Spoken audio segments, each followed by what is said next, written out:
Okay. We are so back. We are back at it.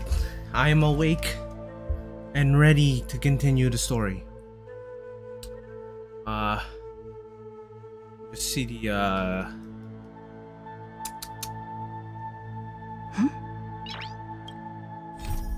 Just as one clutches the flame of hope, traversing through the twilight of their distant life until they reach their grave.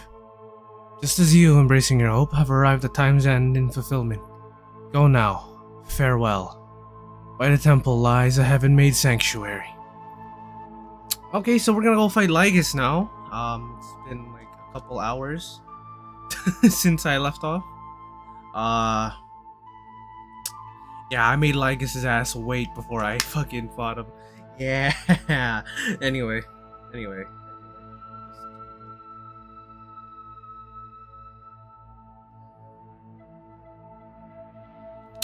Okay, let me just, I'm gonna real quick do my dailies. Should I grind? Oh, yeah, I forgot to burn my stamina. But that's okay. Let me do this real quick. Hope you guys are doing well. Let me also make sure the stream is up, so I'm just gonna pull out some random friend. Let's see.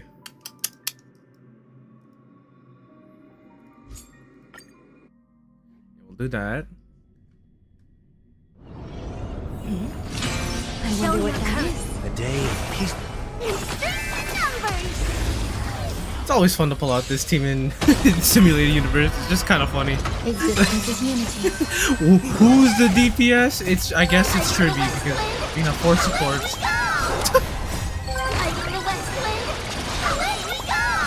We're just gonna do this real quick before we actually get into it. So today we'll finish up the story and then we'll what do you call? All will be swept away by the wind. I guess we'll do as I've written as well.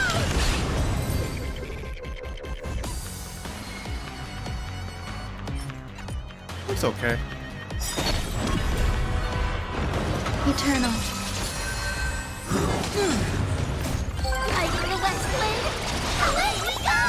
Away we go! Away we go! Anyway. All will be swept away by the wind.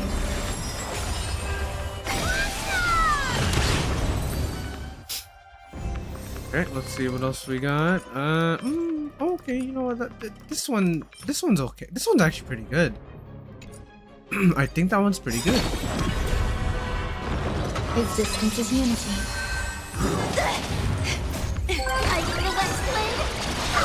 Away we go! Do one more time after this one. All will be swept away by the wind. Yo, Hule ain't shit, bruh. I'm telling you, Hule ain't shit. I ain't worried about Hule. Ain't nobody worried about Hule. Eternal.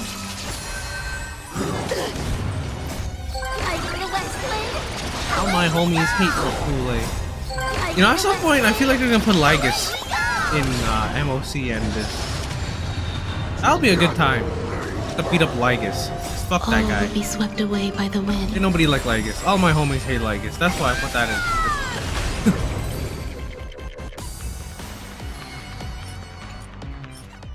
Bruh. Okay. Just pause there. It's still okay. early. Where to now? Where to now? Where to now, you ask? Oh, I almost forgot. I need to claim all my stuff real quick. You know, new day, new stuff. Gotta claim all this real quick. Events. Yeah, let me get these 2 pulls. That's gonna go to the Evernight funds. Speaking of Evernight, that's... Oh, I didn't know. Wow. Speaking of Evernight funds, I actually just remembered. Store. Yeah.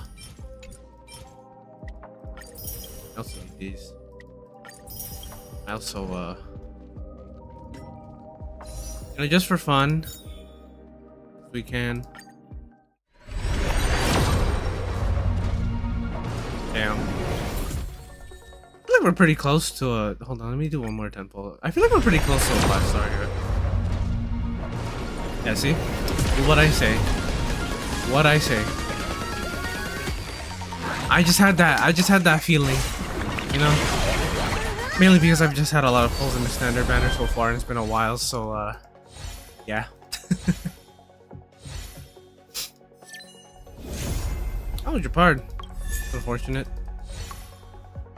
Oh my god, it's Evernight.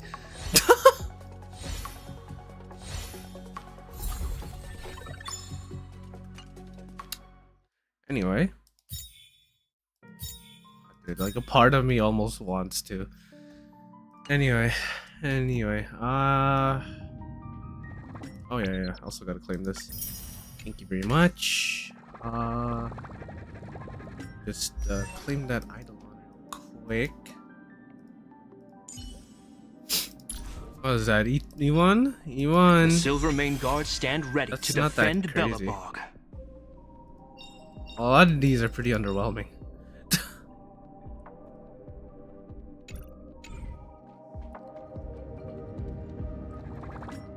Do that real quick. Claim all. Again. What's up with the settings? Fast resource. Okay. It's fine for now. Okay. We should probably actually continue with the story. So we last left off. We're about to meet with High Ceilings and then beat up LYGUS. That's actually, I'm pretty sure we're at like practically at. So I think we can just finish it up right now. The vortex here is very cool. I like it. It's cool.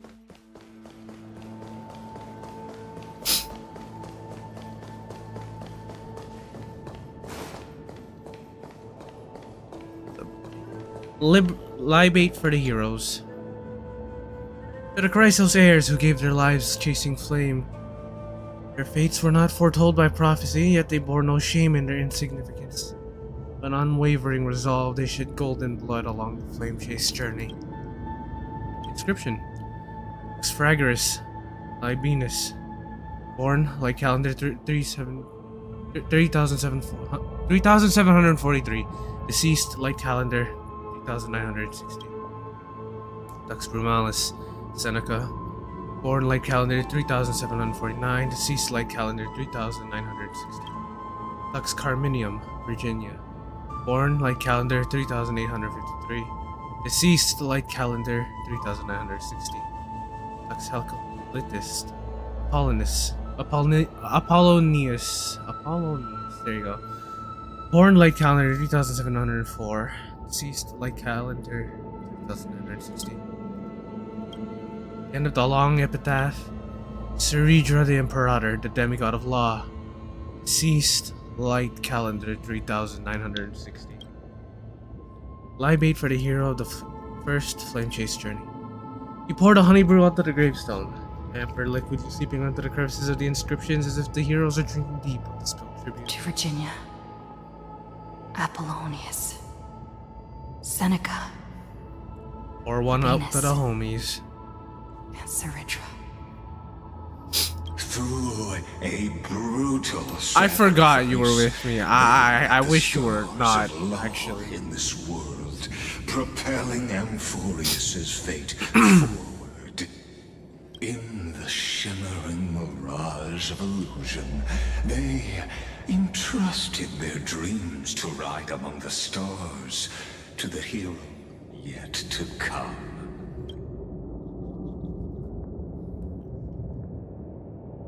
And then this is for the second flame chase journey. Oh, is this for everyone else? Man, to the Chrysos heirs who gave their lives for a new world, their fates as foretold by prophecy, are to be born whenever the world needs them, irrespective of how time and space may shift, all to fulfill their duty and answer their calling. Terravox, the demigod of Earth, born approximately 2,000 years before the light calendar system, deceased light calendar 3961. Aglaya, the demigod of romance, born light calendar 3860. Deceased light calendar 4029.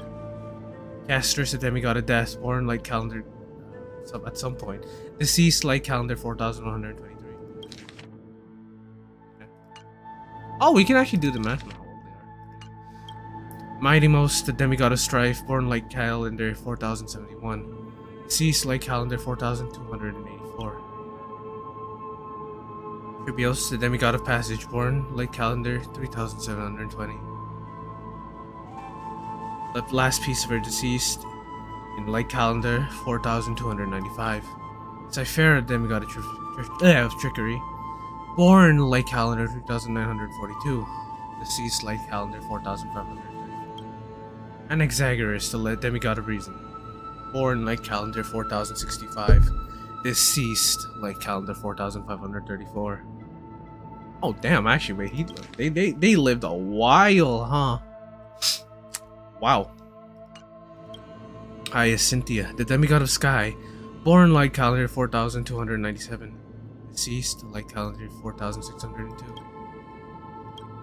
The end of the epitaph, a line left unfinished. Electra, demigod of ocean, born light calendar 3860. Deceased light calendar. Live bait for the heroes of the second flame chase journey. He did the chalice once more, the honey brew bathing the stone like gold blood upon a demigod, forging destiny through its purifying. To Aglaya, Tribios, Mightimos, Castrus, Anaxagoras, Man. Cyphera, Hyacinthia. I noticed they don't have one for Cyrene. That's interesting. In a relay spanning 1,000 years, they stood against enemies far beyond their strength and won a bitter victory through what seemed like futile resistance. And in that same 30 million cycles, also marked by I need you futility, to stop talking. they remained steadfast in fulfilling But you're not their gonna stop duty to talking, the so I'm just gonna experiment. ignore. Unchanging. But let this be the end of mourning the fallen. At last, allow me one final toast to the lost prison warden, a prisoner bound by loyalty. That voice. Could it be?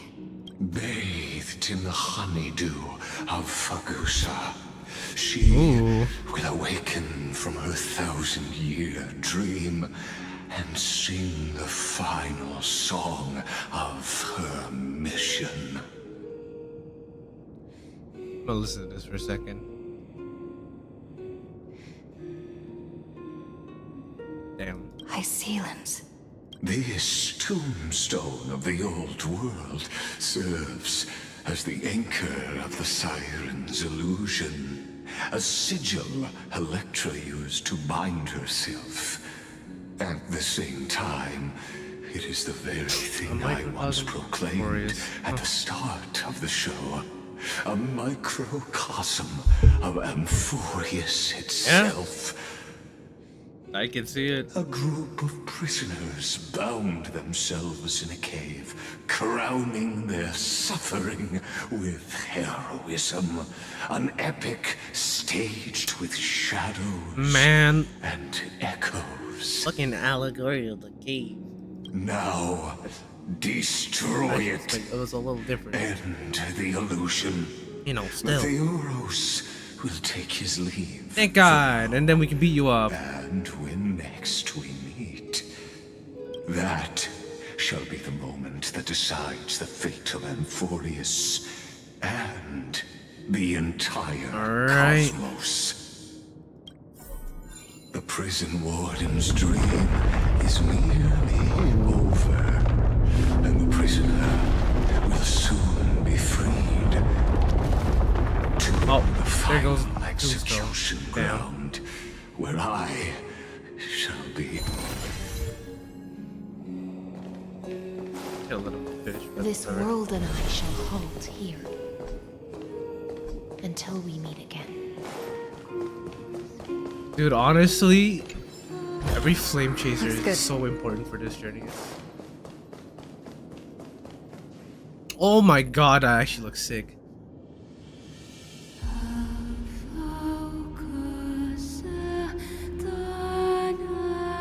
Ooh, the OST, man.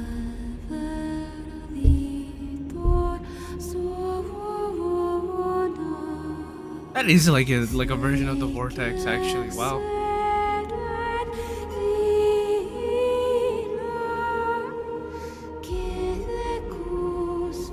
The last demigod. I'm here.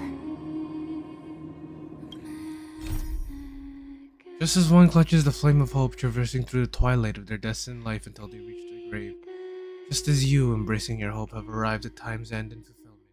Go now. Farewell. By the temple lies a heaven-made sanctuary. The loneliest one. Damn. Go forth for the hopes of humankind. Oh. Go forth for the duty of deliverance. Holy shit. This shit's sick. Go forth for the belief in flame chase. Go forth for the golden blood's glory.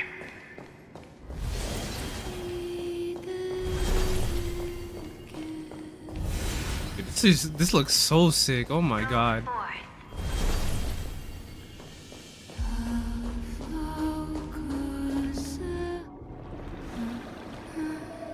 Hey, I made it.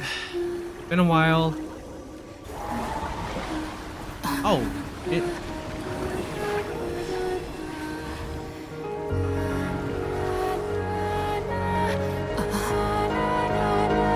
Seems like my feast is over. Damn. It's now your turn to perform. Oh, what the? Okay, this is sick. Oh, is this how we're gonna get to the vortex? Oh, that's actually sick. It's also really pretty. We're just swimming to the vortex? That's crazy. Oh, and we're here. Okay, where's LYGUS? Wow, it's all water now. What the fuck? Little Grey Oh, Fry, wait, no, okay, never mind. please accept my thanks. Where's LYGUS? I was the only one left after the world was destroyed, and I maintain this lonesome feast with my songs. I have prayed to that lightless sea for centuries, hoping it would Lightless sea reply and to me. forest the sky. Oh, Yet the emptiness never answered. Thankfully, you arrived as promised, I'm and sorry I took everyone's so wait long. was not in vain. Your song is beautiful.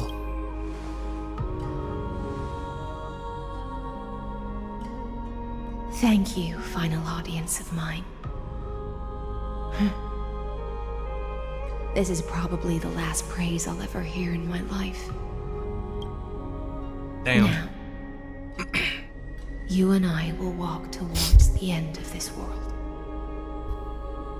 The heroes have waited for this moment for far too long. Let us use our blades to testify our Alright, resolve. where are you at?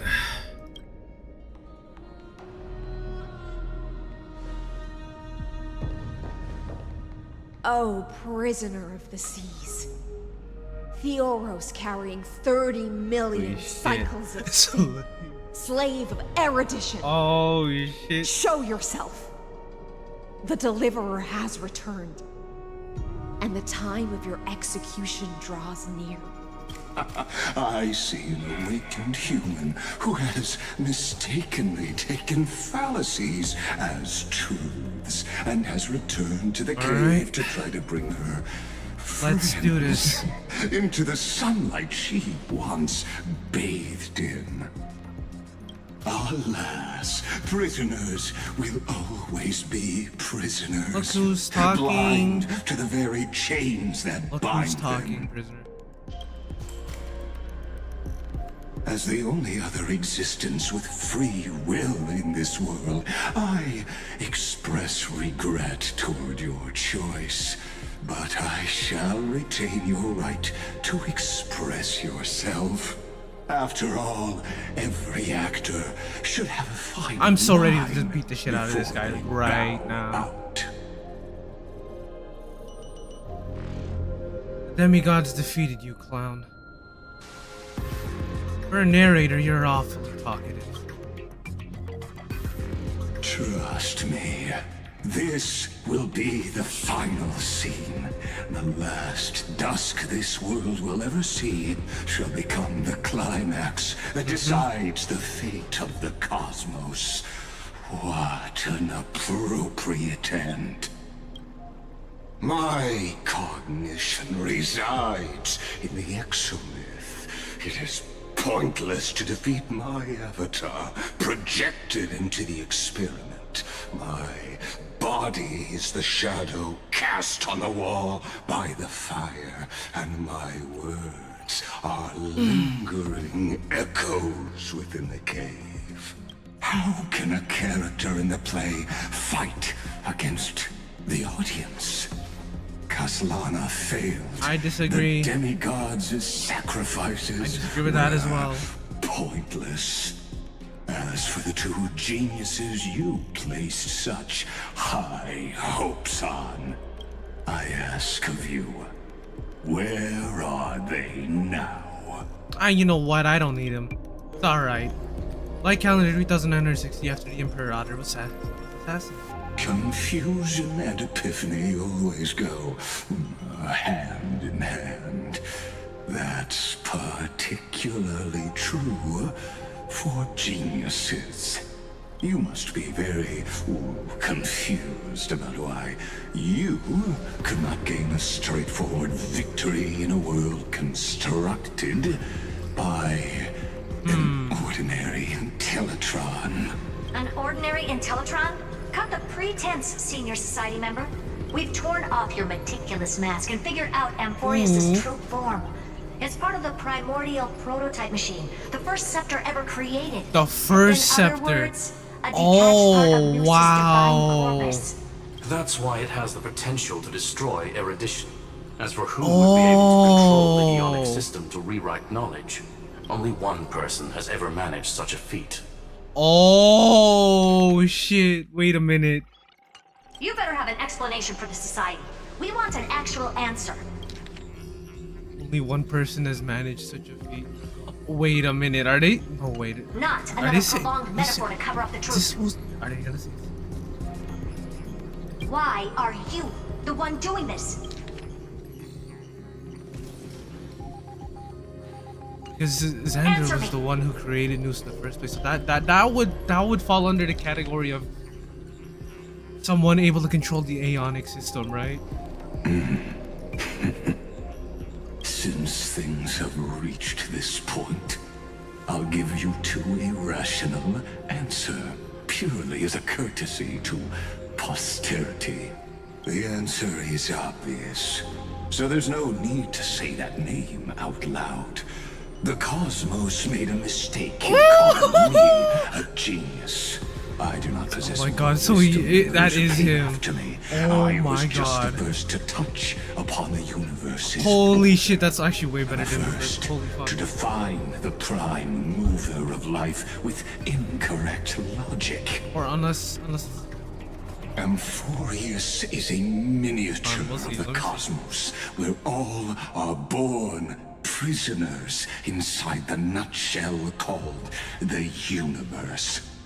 Like the madman who returned to the cave and preached about the daylight to his fellow prisoners. He My loves Gallagher. greatest sorrow is that I led my peers down a road that plunges into the abyss. I led them into a lightless cage called Paths.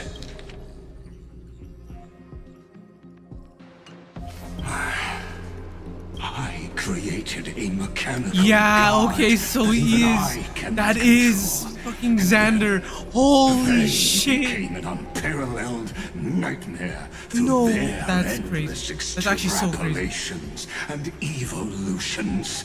They bore the name of erudition, yet they tried to define the known and to seal off all possibilities.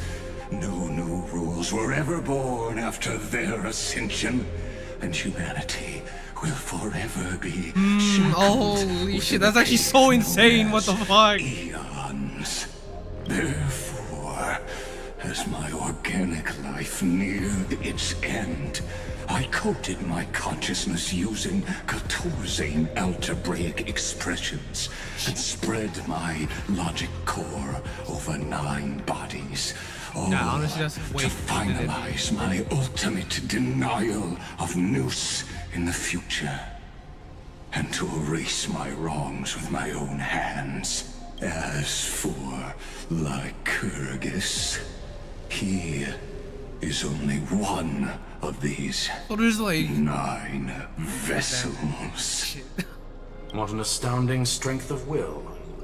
As a fellow pathstrider of erudition, I fully understand your obsession with seeking the truth. Therefore, you surely see it. You cannot possibly how the stand up to me in this algebraic world sharing its origin with Noose. a lot of sense. But like, I feel like a lot of people are like, oh, he's connected with motherfucker that created this. However, I hereby speak for all sentient life forms. We will never allow such a cruel atrocity to occur. You can pile on your metaphors mountain high, but they won't change the act you're committing. The Iron Tomb out there in the cosmos is still a technical beta version. And yet it's already powerful enough to corrupt the life logic of all inorganic worlds. In other words, when the Lord Ravager within Amphorius becomes the next knowledge singularity, there's no way you wouldn't have grasped the consequences, First Genius, is there? Of course, I am fully aware.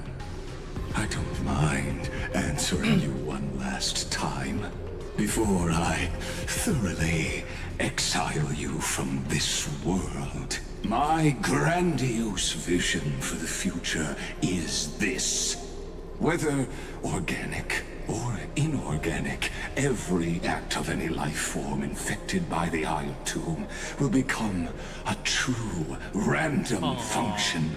If one were to compute their integral across the breadth of the cosmos, one would obtain a marvelous constant.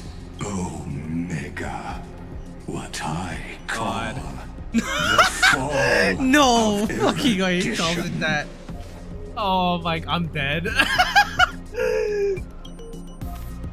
Then, Not him calling it within Omega. the infinity nurtured by that constant, a new universe shall bud in the chaos. A universe that cannot be predicted and not shackled by the I kind of get what he's erudition. going for.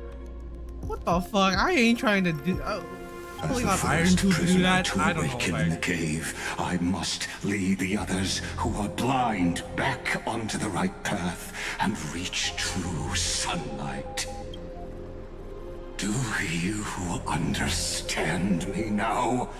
As Kozlana stated, destruction is not the process, but the outcome. It is revolution through complete annihilation. I don't know if you realize And that the was one grand shot. rebirth, after all has been reduced to ash.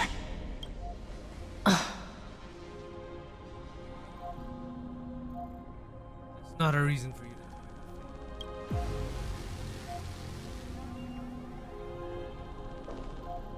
The Amphorians already answered long ago. Be it as tiny fish destined to be swallowed, or as a giant whale poised for a magnificent descent.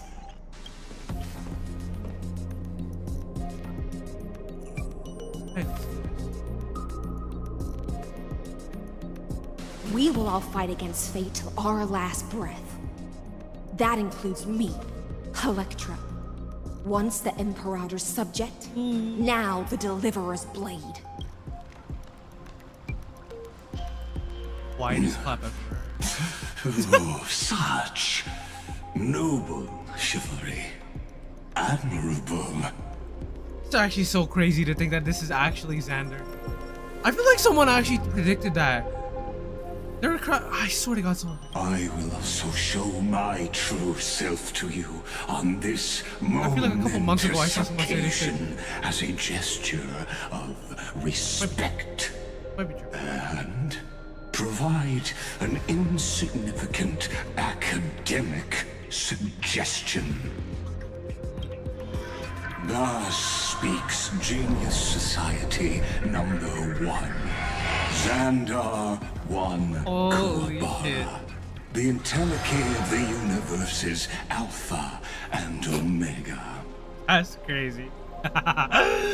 There's no need to rage against the truth. The value of any formula Holy shit. resides only in Xander. its Oh my answer. God. Holy shit. As for the process of solving it, I always wondered no what matter happened to the how motherfucker, man. Elegant, violent, solemn, or I humorous, was like thinking, I'm like, yo, one day we're gonna get his backstory. it is all utterly Here we are. meaningless. Holy shit. As the Theoros, I will Oh fuck. personally participate in performing this world's end. Oh holy shit. He became ugly. Remember this, as Lucis creator, I know more about the death of knowledge than Holy they shit. ever will. Alright, when Xander switches to evolution mode, enemy targets appearing on the battlefield or ally members, right?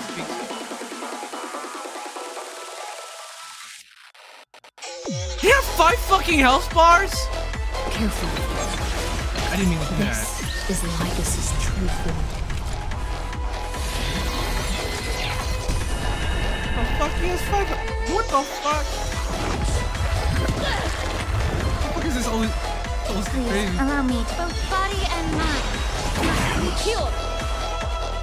Can I restart? I just need the basic. Remember this, as Lucis Careful. This. He can do it all. Trust me. Together, Alright, we Saber, can do you're up. anything. Okay.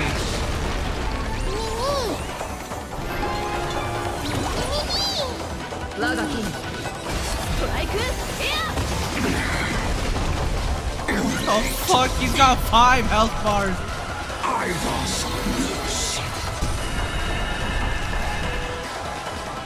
It's kind of fucked, isn't it? Literally fighting fucking Lucis creator out here. At this speed, too slow. Did you get a skill point from me? I thought about it. 戦闘です指示的を送るよ舞い上がれ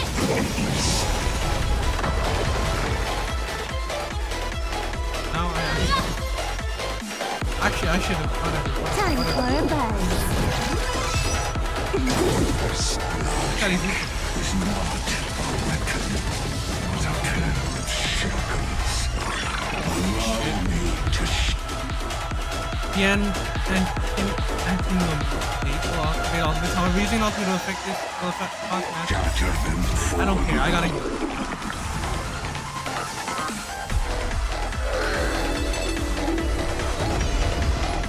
I forgot.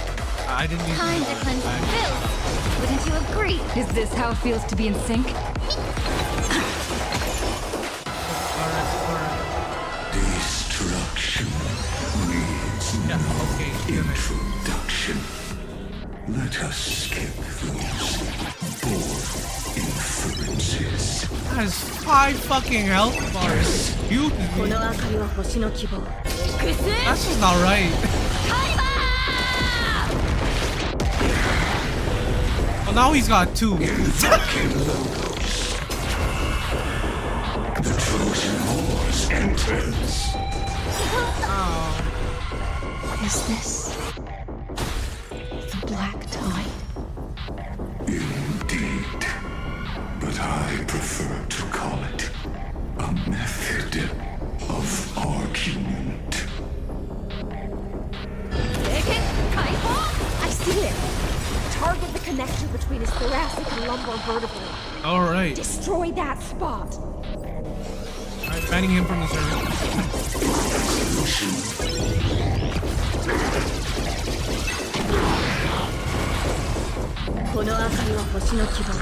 Yeah, he ain't getting shit. Excalibur! Oh, fuck.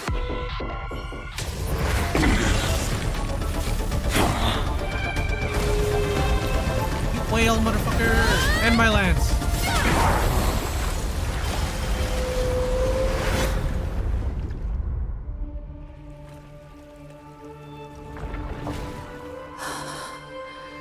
Okay.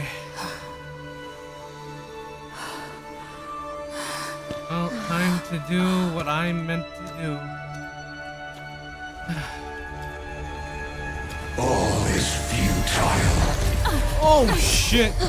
In erudition's calculation, Oh fuck! is simply a comment awaiting deletion. Oh my god! Did we fucking fail?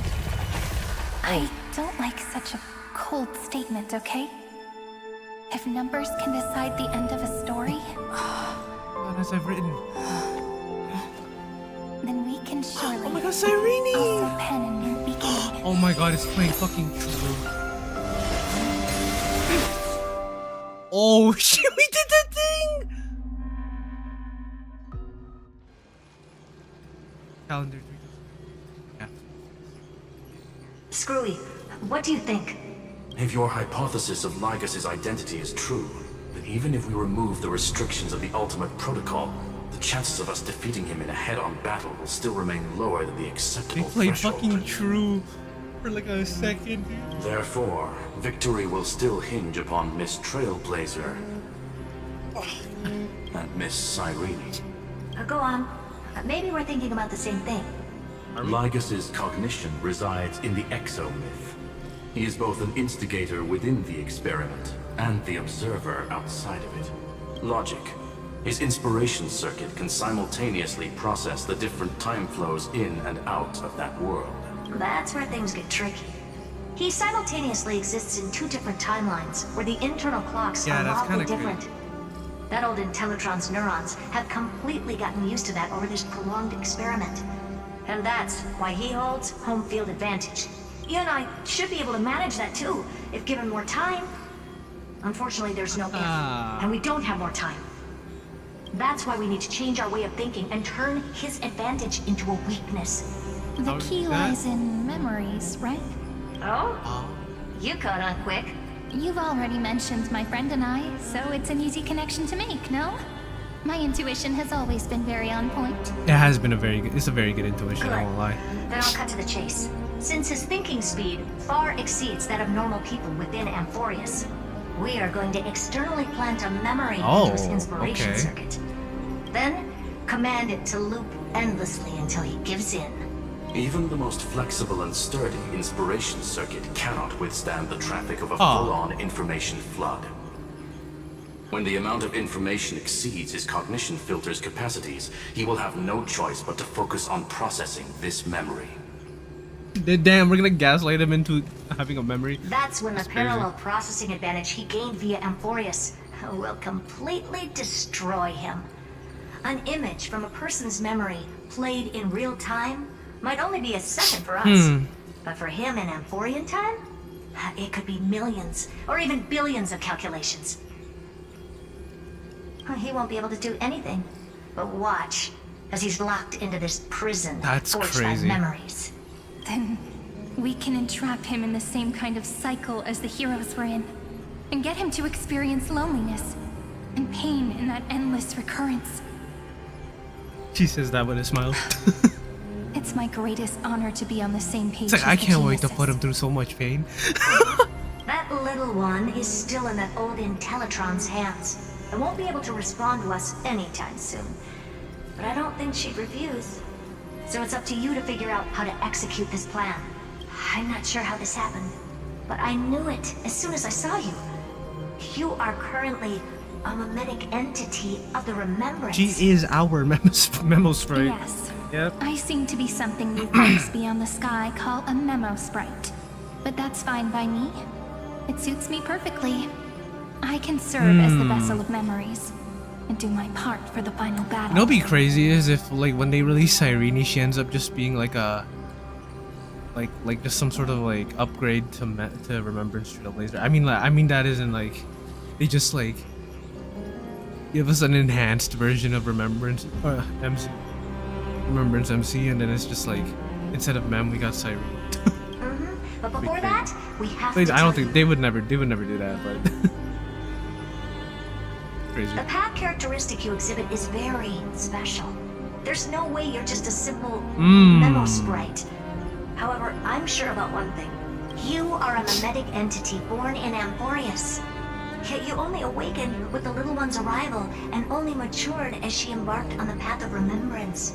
That means your existence is completely attached to her memories. Oh. If there ever comes a day when she forgets about you for even a few seconds, or loses her last connection with Amphorius, then you must be prepared for the worst.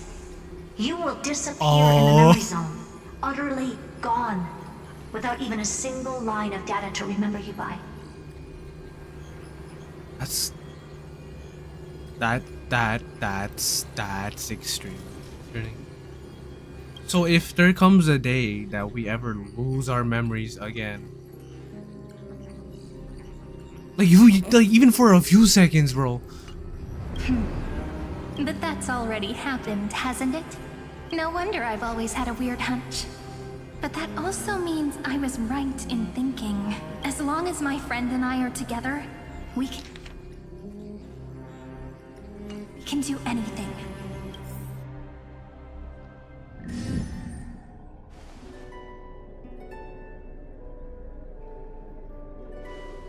Long time no see, friend.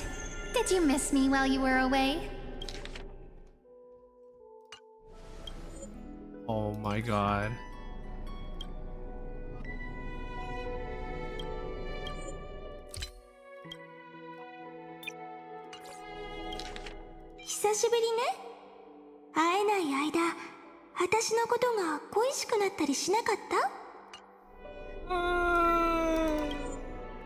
Anyway.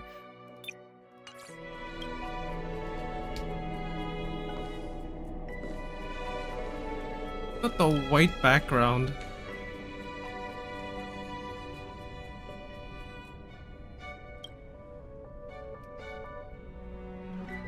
Of course I missed you. It's good to see you're doing well. Same here. I've been waiting for you for 1,000 years. That's a lot of years. Like how everyone in Amphorius was also waiting for the Deliverer's return. You probably already knew about the genius's plans for that memory. I had to hide really well in a corner in time so LYGUS wouldn't find me, and wait for the right opportunity. Which is now. The moment when his manifestation in this world is destroyed, and his twin timelines are intersected. That's the craziest thing to say, but okay. I'm sorry for keeping this a secret from you all this time. I'll tell you the entire, unedited story of this millennium as an apology after this is all over. So that sounds like it'll take like another millennium to tell. But for now, let's join hands and complete the final step with the power of the remembrance.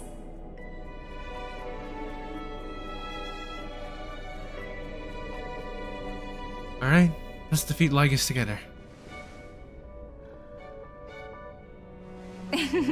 Yep. By the way, speaking of joining hands... Uh-huh.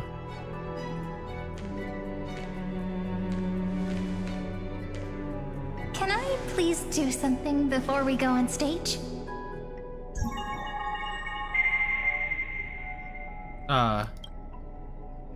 Sure. Remember the joke we made back at the Grove? Which one? Look! Aren't my hands pretty now?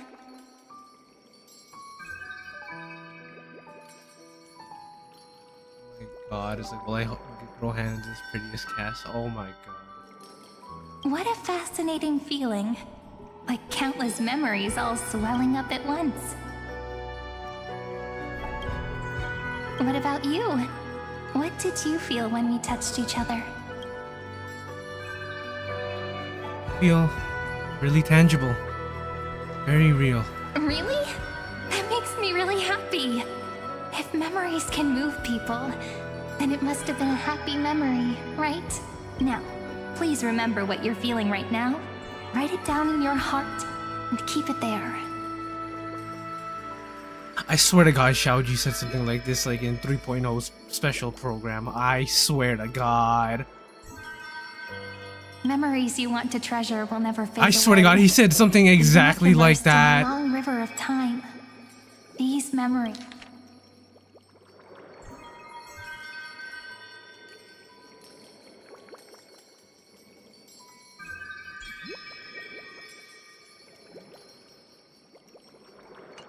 Will still Oh fuck. If the view in your memory ever grows fuzzy, Oh. just reach out and touch it. It's like reading bedtime stories together at night. It wipes away the chill of passing time, sharpens the outline of memory, Man, this art's and really restores pretty. its power to nourish Oh, the man. spirit. Now, I'll carry this power with me, and for a little while, I must part from you as I step into the long cycles of this world. Give me your blessings, friend. Then, let that bright future be as we have written. As we have written, oh my God. Then, I'll leave it to you.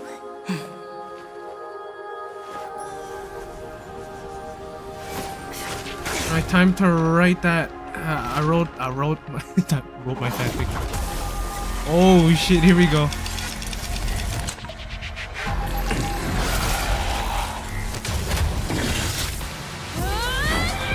Are we putting him in a death loop? Or like just a loop of this moment?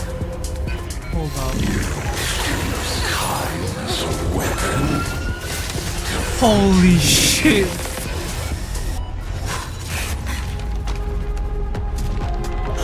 Oh my god, we're actually putting him in a fucking loop like this. That's actually so crazy. Is futile. My existence precedes Amphorius's cycle. I've got a lot of paper, it's okay.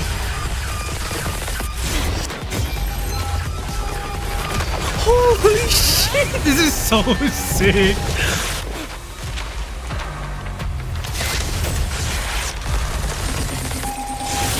Oh my god!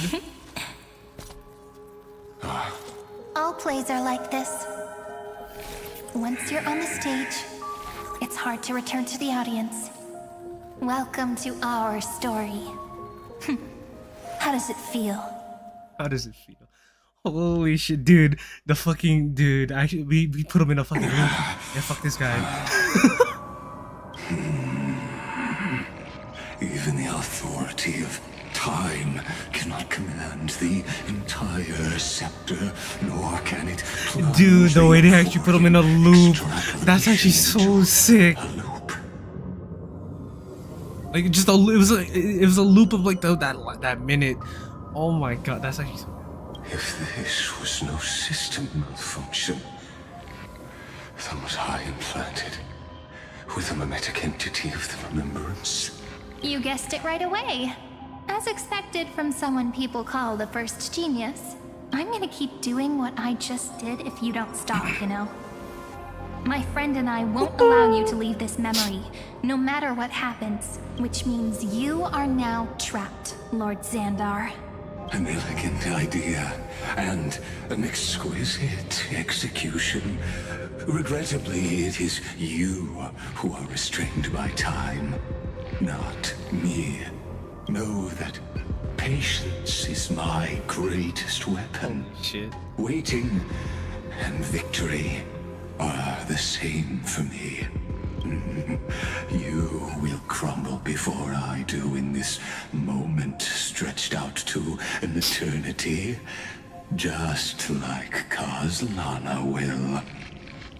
Yet all I need to do is to wait, as yet another futile bug falls down the cliff and into the bottomless abyss. Now I'm a pink bug?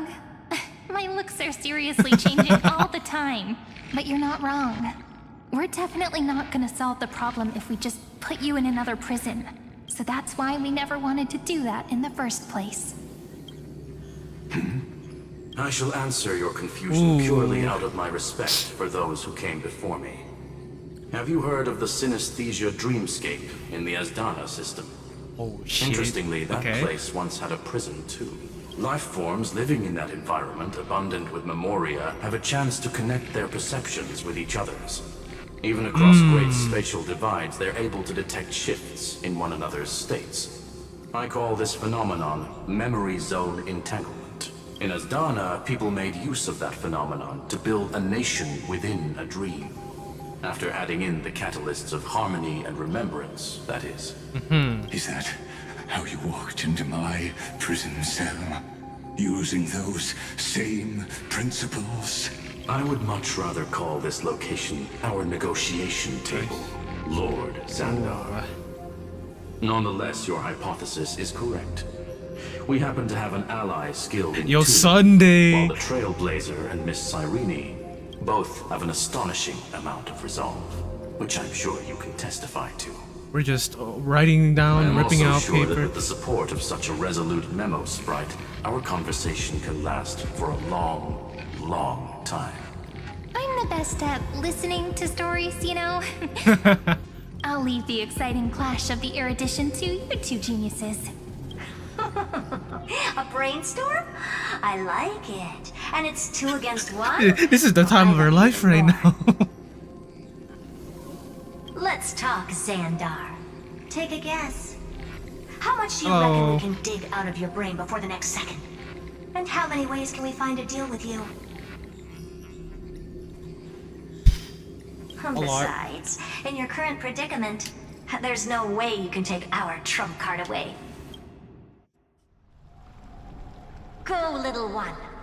Go. Overturn the Era Nova.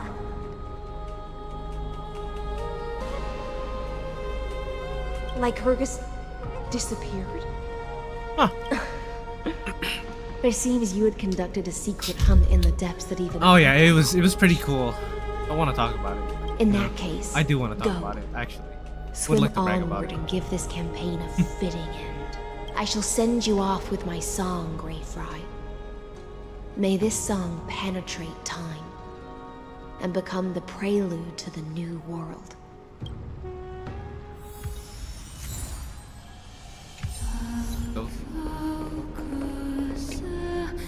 Pours her heart and soul into singing you farewell. For 1,000 years, this melody has never ceased and sticks in.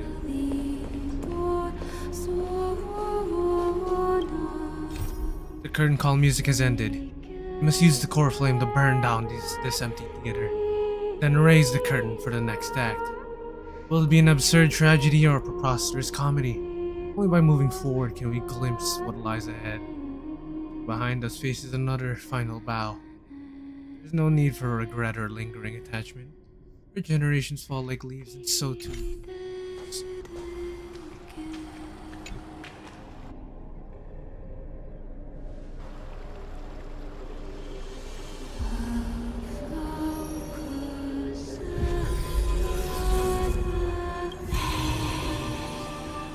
Returning Kefali's core flame. Whatever else is in that thing right now, because there's something else in it.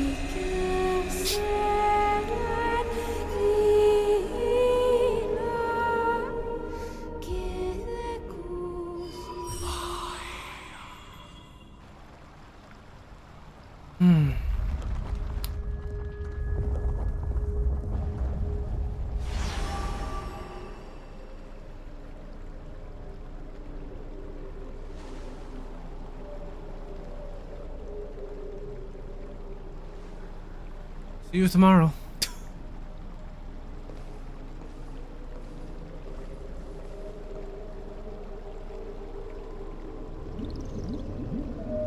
Dux Gladiorum, you have completed your duty.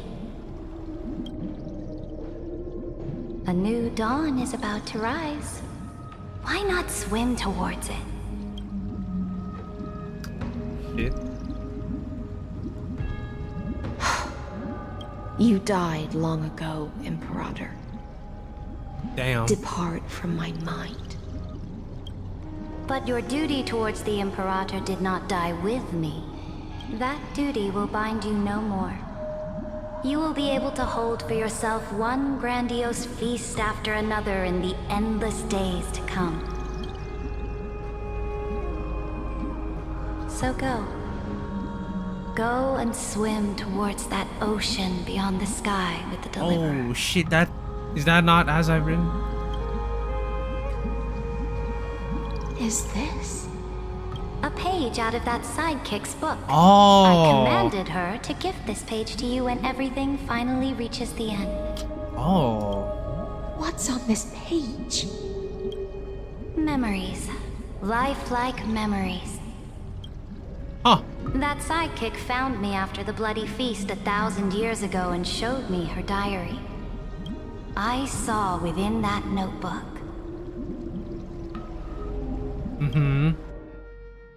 What did you see? I counted 3,960 before the campaign against Lycurgus. So this is before she took all of Is them. this that Deliverer's wow. experience? It's truly immersive. You can do that? That's crazy. People beyond the sky apparently utilize this power to seal past Light scenery into cones. crystals they call So she can just make cones. light cones. That makes sense, to be honest. But I only know so much about the remembrance, so I can't completely replicate the past. But I'll do my best to talk about the missing parts. I'm all ears. Oh, short they Go are. on then. Do your best. But if your chatter gets too boring, or if I deem it offensive, then law will become forever beyond your reach. Got it. I'm sure you'll find this to your liking. After all, it's human nature to want to embark on a journey into the unknown. True.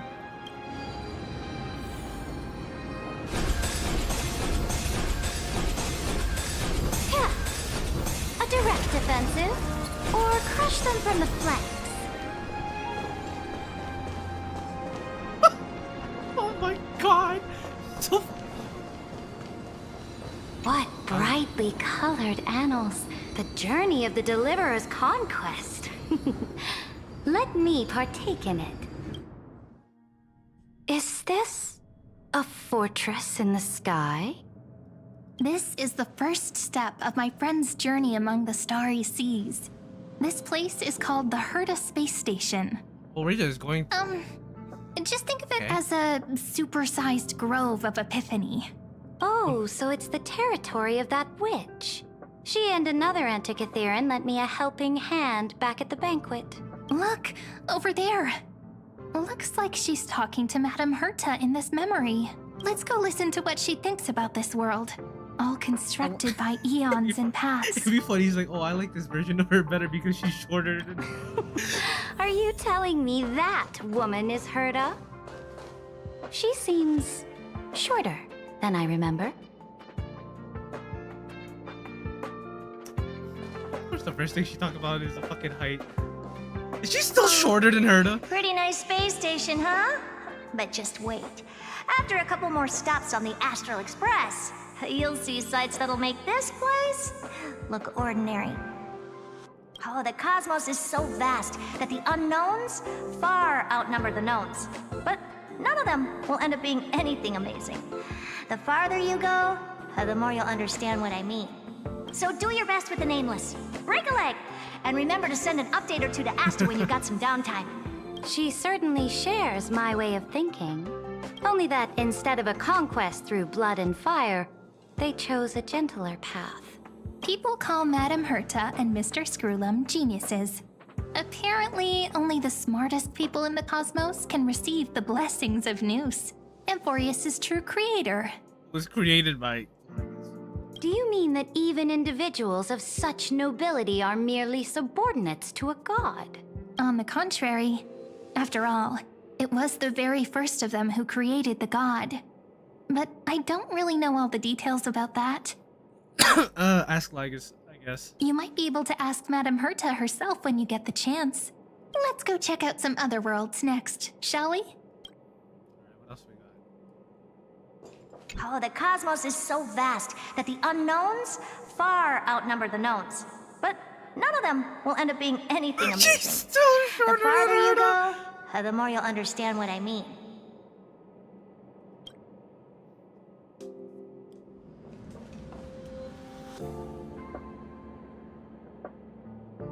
Oh, she's definitely shorter than Cyrene, bro. She's barely taller than her with heels, bro. There's no fucking way she's this short. This next stop on the journey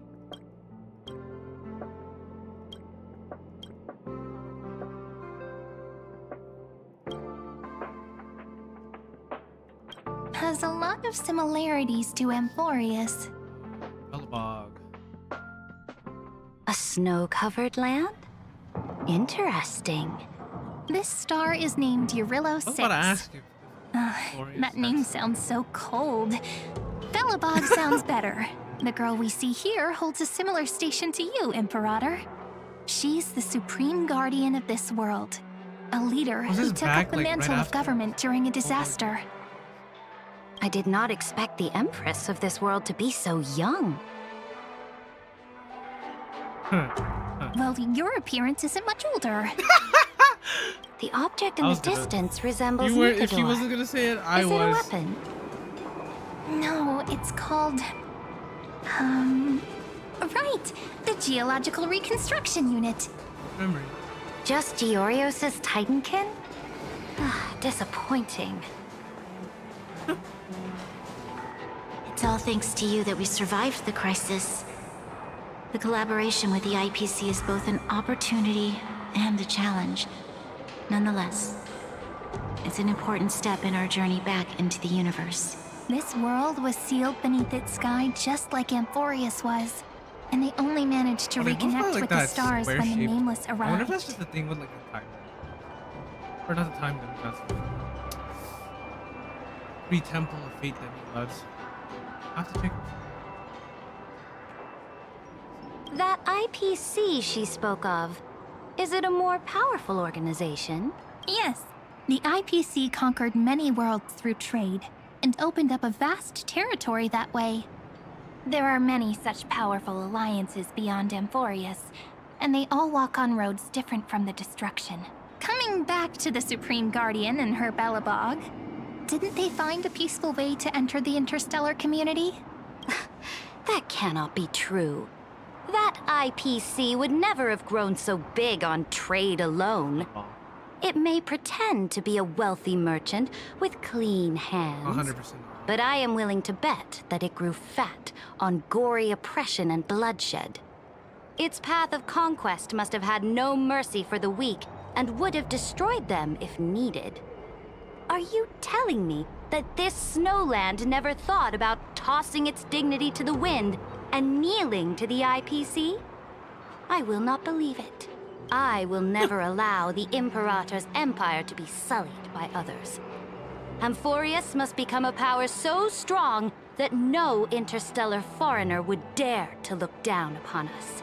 Imperator, Bellabog isn't as weak as you imagine. Listen. I indeed hesitated. But now I understand what we must do. Bellabog must learn how to walk on her own until she no longer needs the support of others and can stand on her 2 feet among the stars, even if I may not live to see it. I believe such a day will surely come. They still have their dignity intact. One day, that hope will melt through the ice and help them into a prosperous tomorrow. laughing at how short they are. I'm sorry. But the order of the cosmos is already set in stone. The old laws decree that only the strong survive, binding the weak in an unbroken chain, until they wither and turn to dust. Unless they embrace the power of the destruction. Amphorius, must shatter the old law and become the new order among the stars. Speaking of the Order, another one of my friend's companions may be able to enlighten you further on that. Let's go to the next page. Why did I... Is her past supposed to be... This next world is a nation of dreams. The first time I heard about that place, I didn't even know what to think. Such opulence does indeed evoke astonishment. This world is called Penacony, an eternal city built upon a land of dreams. It's also my friend's previous stop, where they went through a risky but exciting adventure. Tell me about it then. I enjoyed it. That man standing afar has wings on his head. I know, right? That's great. I am truly curious.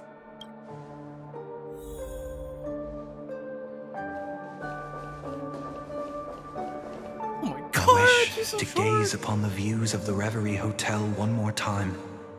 I'll be just a traveler when I come back here again. And perhaps, through a traveler's eyes, even the things I once knew so well will feel strangely different. Penacony is a land of the harmony, where all dreams and hopes merge and combine. It believes in unrestrained freedom, and that's how it lost itself in shallow delights. Then, this young man before you chose to rewrite its laws, using the power of the Order, hoping to shape a dream-bound paradise of perfect happiness. Yet, the paradise of my dreams remains far away. Perhaps a brief journey with the Nameless can show me more possibilities in my search for paradise. As for what Penacony should look like, it'll be up to her. No, up to their trailblazing now. It sounds like this ideal kingdom is no more. That's right. The people chose to wake up at the end. You can't see tomorrow when drowning in sweet dreams. This individual's law acknowledged only gods and constructs, leaving no space for humanity.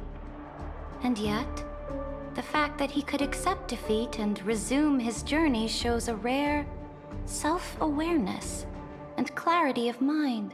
You are also very self-aware, Imperator. Then you must know that the world promised by the destruction also has no place for humanity.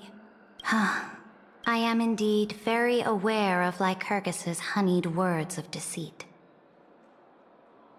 I have seen enough. Take me back.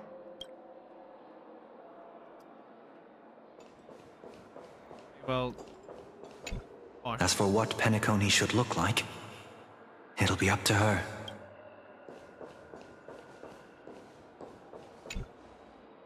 Then let's wrap up this trip down memory lane with one last scene.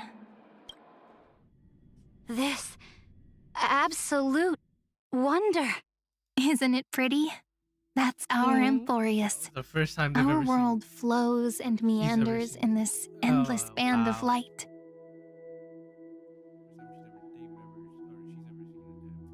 Though we were born from the designs of the gods and are not yet truly alive, the Chrysos heirs of Amphorius still chose to stand against fate and carved a legend no different from that of humankind.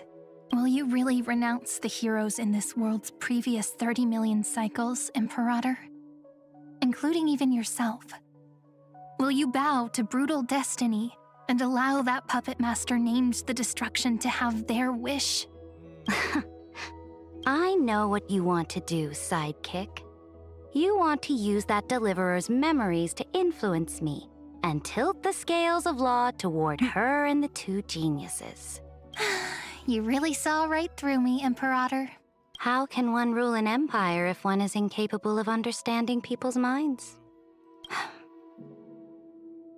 I have decided on Law's final destination. However, before I move my next chess piece, before we go on, tell me this, sidekick. Throughout her She's just calling her Trailblaze, sidekick, bro. was there ever a memory of the ocean? The ocean. My cradle. My home. You shall complete your conquest in the ocean at the boundaries of this world, and eternally slumber in the sound of tides. You shall eternally slumber in the sound of tides, and complete your conquest in the ocean at the boundaries of this world. Our prophecies aligned as flawlessly as a sea snake circling upon itself.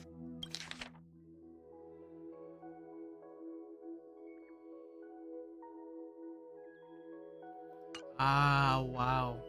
An elegant loop, like a joyful hymn, like the circulating ocean current, like our two fates, like Amphorius itself. Holy shit. My calendar 3,960 at the end of the campaign against Lycurgus. The trial is over. So tell me, who will own the divine authority of law? I won't give it to anyone. What? I am the law. I am the law. Why should I give my imperial crown to any other? Both the Deliverer and the Theoros came from beyond the sky. They have no right to interfere with the lands I conquered with my own two hands. The law of Amphorius shall be determined by Amphorius's master. What exactly did you see in the trial? Everything.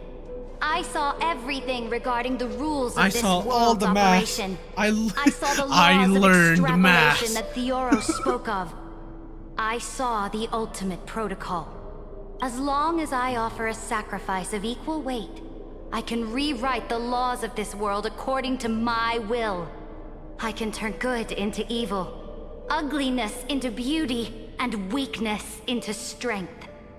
Fate gave me a very fair deal. One rule change for the life of one demigod. What are you planning to do? You can't guess. We can conquer the stars without relying on any power from beyond the sky.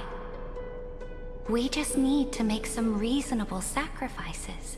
Your ambitions have already made so many people give up their lives for the law. And you're still not done? I am determined for Amphorius to stand on her own 2 feet among the stars. You are beyond reason. You think such a simple and hypocritical statement can justify your atrocities. There's no new without destroying the old. That's what you consider an atrocity? Ironic, for that is also the unchanging law of Amphorius's revolutions. Ever since the Flame Chase prophecy resounded in the distance, fate has decreed for the Chrysos heirs to ignite our blood and illuminate this dark age. People would still be puppets of the old dynasty if it weren't for my conquests. But your world doesn't seem to be any different from your predecessors. Bloodshed, tyranny, oppression. You're making the same mistakes they did. Go and see everything for yourself. Go to any library I've built. Go listen to the rumors on every street corner. Go and witness how the Imperator crushed the old laws and forged new ones. Go and see what my conquests brought to this world. I cleansed the Chrysos War's filth. It's so Roman. And mended all the conflicts left by the Arabellica. I restored Akima's might and allowed mortals and Chrysos heirs to face each other as equals in the council. I punished all sins and rewarded all achievements. I smashed Talantin's shackles, united humankind to save themselves, and started the Flame Chase era. That's what the Imperator has done in her glorious life. So now, hearken to my final words. History will eventually forget Ceridra. But it will never forget the Imperator's people or the Flame Chase era she began. Final words.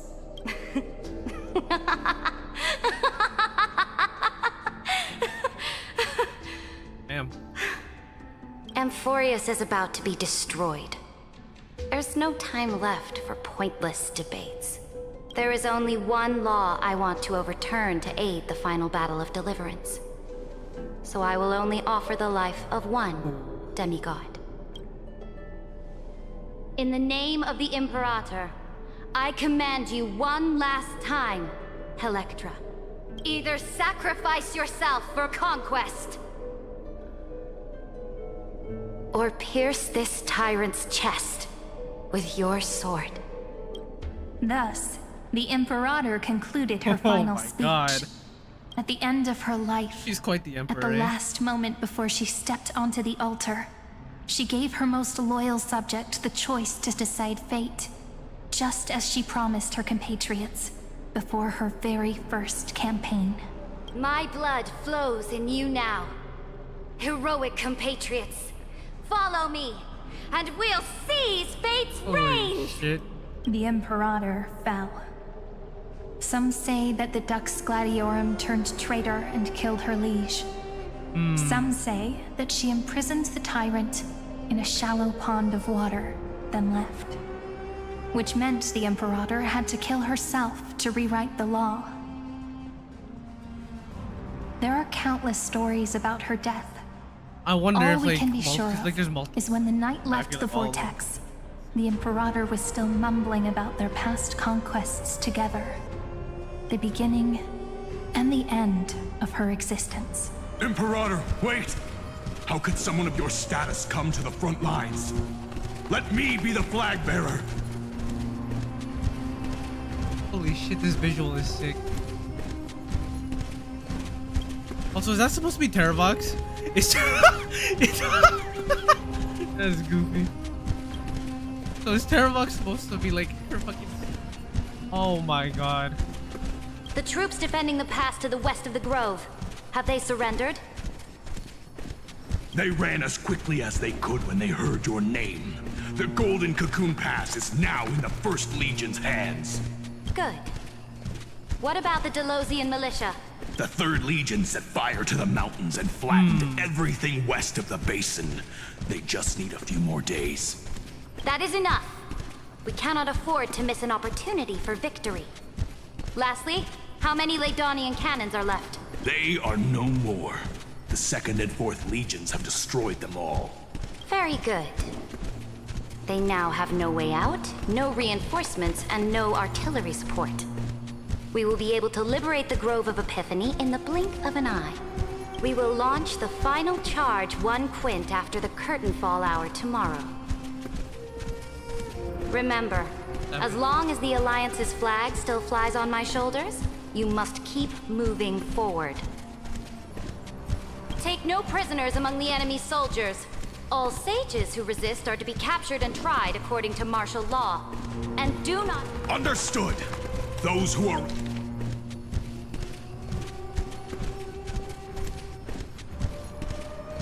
resolved to die, we salute you. Reporting in. The mountain dwellers are resisting fiercely, and the legendary Mountain Breaker has personally engaged in battle.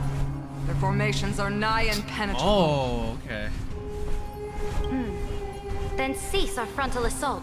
Send scouts to all legions and tell them to retreat into the Tritos Plains before the parting hour.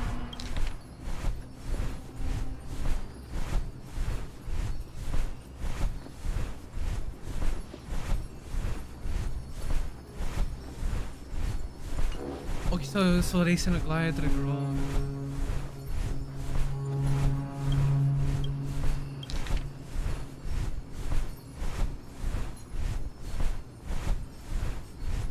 I suppose. What? Are you planning to surrender? It's a strategic change of plans. The seismic walking dragon is enough for that battlefield. Walking dragon. You mean that stupid beast, Terravox? What can they even do? Stupid? No. They are the wisest of all of Giorio's creations. Only they can perceive the currents of time. Let them deal with their earthly brethren. We will advance and take the lead in defeating what remains of our enemy. I will deliver the most fiery retribution for the humiliation they dealt us, and crown myself with a god-slaying wreath. Understood. I'll see to it. Those who are resolved to die, we salute you. The Temple of the Three Fates sent a letter, Imperator. They refused to surrender, and said this letter is their last warning to us. Tell the commanding officers not to launch any attacks unless they receive the Imperator's handwritten approval. Disobedience will be punished by death. Oh, what are you doing? The priests of the Three Fates aren't soldiers, but politicians. Do not mistakenly believe they don't have a plan. These dying pests will wring out every idea from their brains, all for short. I just realized my gain was like super fucking low. Oh my god. I need to... Yo, found a small streamer. Hello. Just finished 3.5. Hello. Oh my god, I just realized my fucking mic's gain was super fucking low. I apologize.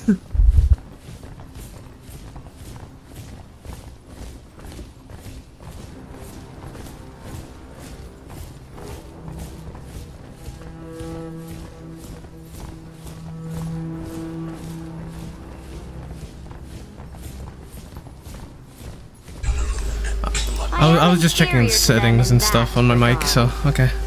They also have the prophecy to wield as a weapon, something I am not blessed with.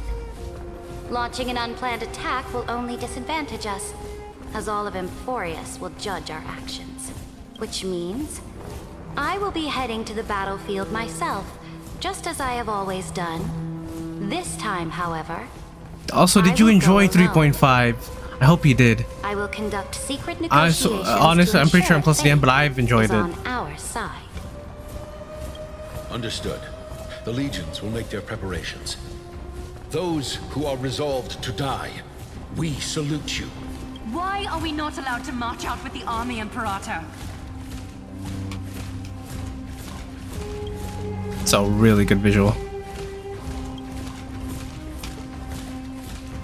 This will be a long voyage with no return. Those of you who bear the prophecy cannot come with me.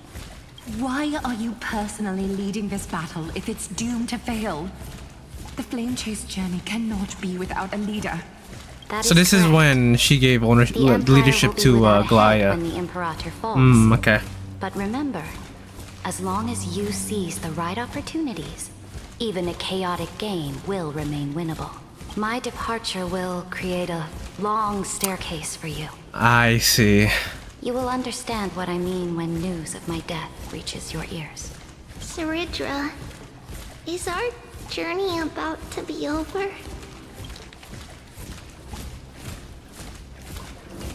Destroy the old laws and forge new ones.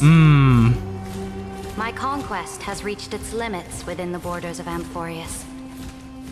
Since the prophecy already decreed that the Imperator would never conquer the stars as she wished. Damn. I will bow out here and try no more. More Chrysos heirs bearing divine authority will be born, and many more heroes will arise. Will they demand peace or war? Will they resist tyranny or become the next Imperator? I do not care. Damn. The children of the future will decide I do not care. Do not mourn for me. Anyone can kill the Imperator. But the only one who can truly destroy her is Saridra. Damn. At the end, I faithfully recorded the most important battles in the Imperator's life. Her conquest was about to be completed at this point in the story. However, for some reason, a memory suddenly entered my mind just as I was about to put And what down my memory is pen. that? It was a journey on a fantastical train. I had the honor of having a heart-to-heart conversation with the Imperator under the stars. And I asked her this question at the end of that discussion. How do you want history to remember you? As a hero who gave up her life for the flame chase? Or as a tyrant? She answered so quickly, as if she had made up her mind long ago. I would rather be forgotten than be defined. Oh, shit. Because the law can be neither eternal nor unchallenged. And Holy only shit. humanity can pen laws into history's pages. Now, I have shattered the greatest. Dude, the art in this story chapter for 3.5, this is great. Been loving it. The game is nearing its end, Dux Gladiorum. Even though you killed the Imperator in the previous 30 million cycles, this time you found your own law. Then High Sealants, Electra. I will ask someone to deliver the prophecies. Damn, bruh. At the boundaries of this world to you. Will you choose to swim into that ocean? I do not care. Do not care. The Imperator muttered about her conquests. Damn. And news of her death spread in the city. Freedom! Liberty! The tyrant is dead! Go! Shout this news in the streets! My people, my fellow elders, do not panic. Stand your ground.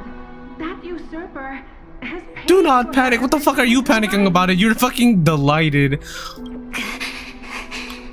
People once cheered for my ascension.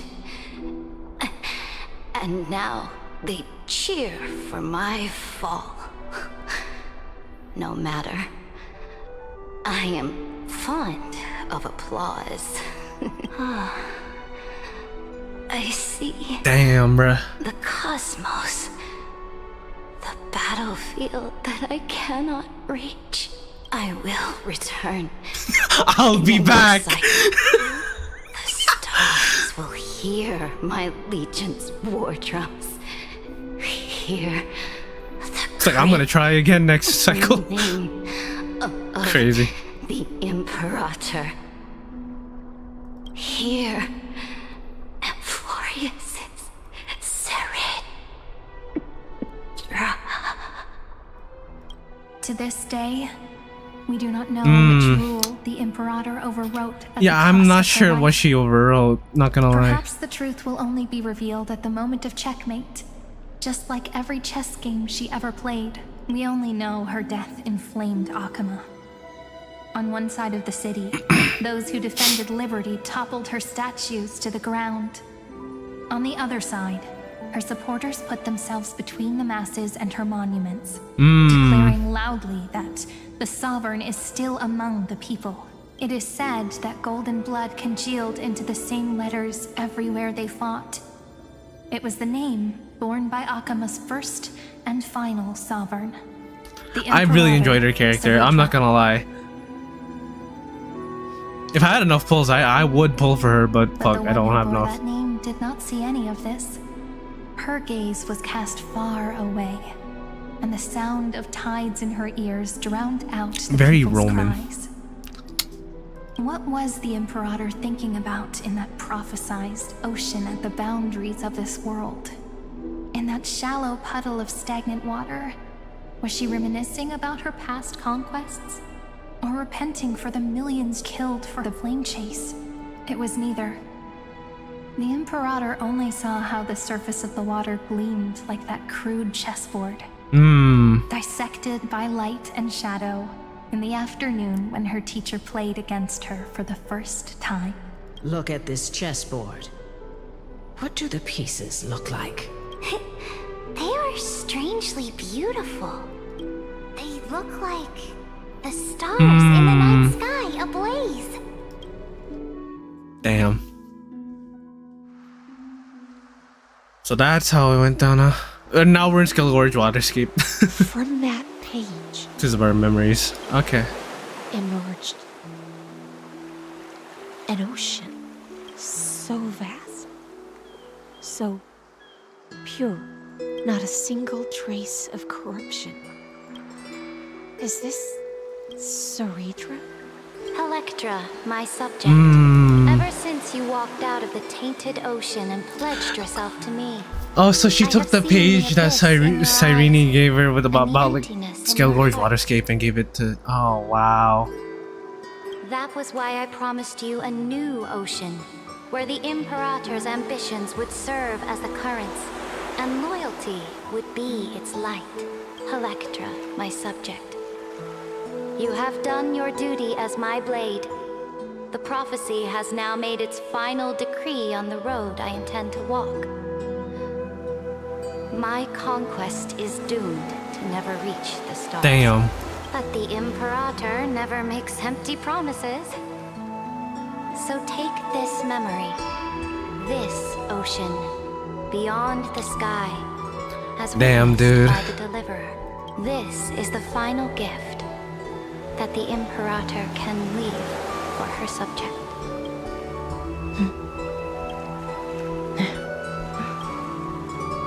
When I was still a fish in the ocean, I always Wow. felt so genuine swimming through the waters. Wow. But once I stepped onto land, I found myself caught in a play. Every land dweller wore a mask in their life. So I, too, donned a costume and tried to find my role in this show. I became your blade in war and the violin strings at banquets. Do you still not get it? I do not long for the oceanic depths of my homeland. Nor do I crave Damn. the swelling seas beyond the sky. Perhaps even I don't know what I want. I still don't know where I should swim to even at the end. But I know one thing right now. A fish is simply a fish. And she can never leave the ocean she's in. But whether under the ocean or on land, we two prisoners who can never escape this cave can still look outside the cave and see the stars. Oh, damn. That's a good line. I have to admit, the 12-factor simulation of life in this experiment has far exceeded my expectations. Back to this guy. Make your choice then, Senior Society member. Do you want to keep walking down the wrong path and be remembered for your incorrect conclusions? Or do you want to return to the audience's seat and give yourself, Amphorius, and the entire cosmos a more fitting end? I must refuse. A dead man never fears. That's true. He's already dead. Crazy. Did I not make myself clear? Have you forgotten about our dear Lord of Silence? You wouldn't want her to consider your 8 other clones as cancers within the erudition and chop them all up, would you?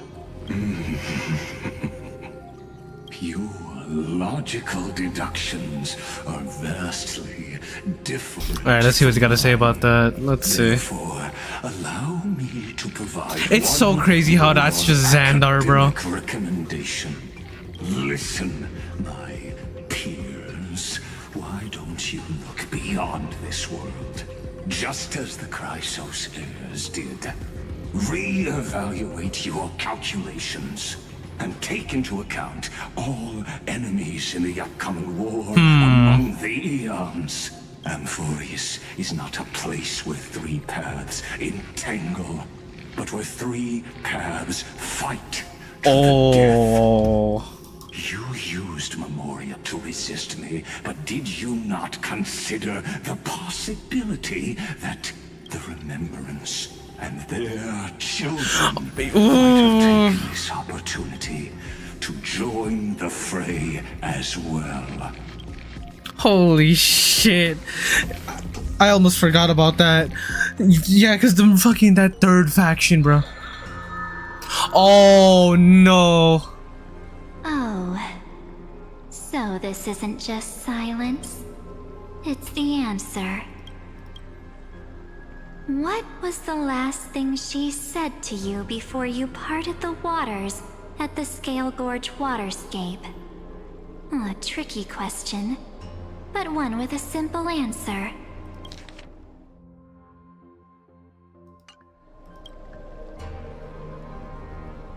She didn't say anything back then, right?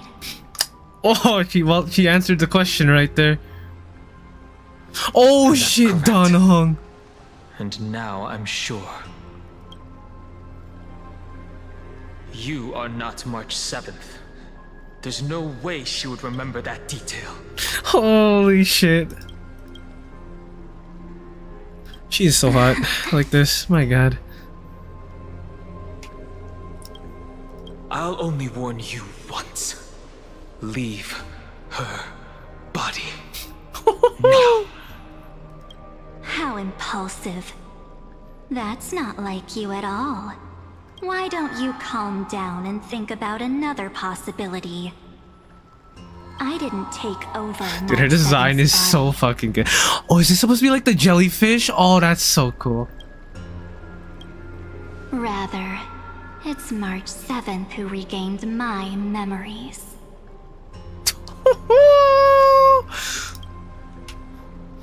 Might be a little too down bad. Too down bad. Oh, and you're just gonna end it there? Oh, motherfuck.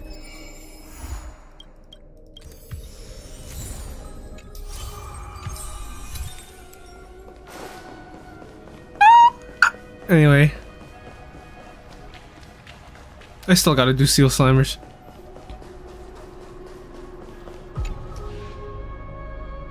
You stare out at the dazzling light in the distance, your thoughts tangled and restless. After everything you've been through, this place just can't calm your mind anymore. Maybe it's time to clear your head somewhere else. Like a quiet little village beyond the world. Holy shit.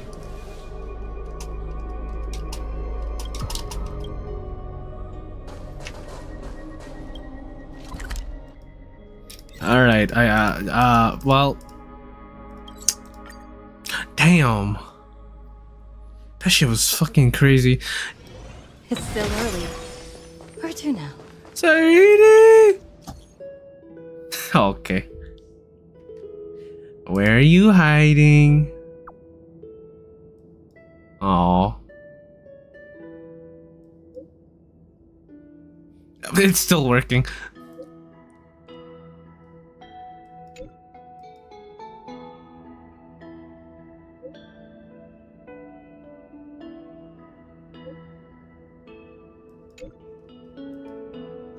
Okay. Okay. Yeah, I also have other text messages. I'll do that real quick.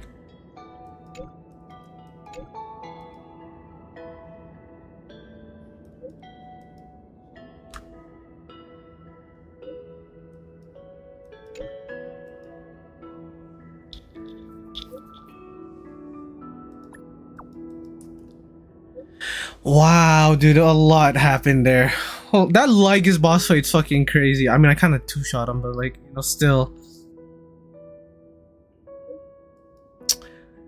And the fucking reveals, like, bro, he's Xander. Dude, I swear to God, I've seen someone like make a post somewhere. I don't know where I saw it, but I remember someone was like, yo, what if it's Xander? And I swear to God, that was something someone said. That, or I'm misremembering it, but like, yo, holy shit. That's actually, it makes so much sense too, because he has like these weird parallels with Noose occasionally, and it's like, Yeah, damn. It makes so much more sense why he does now.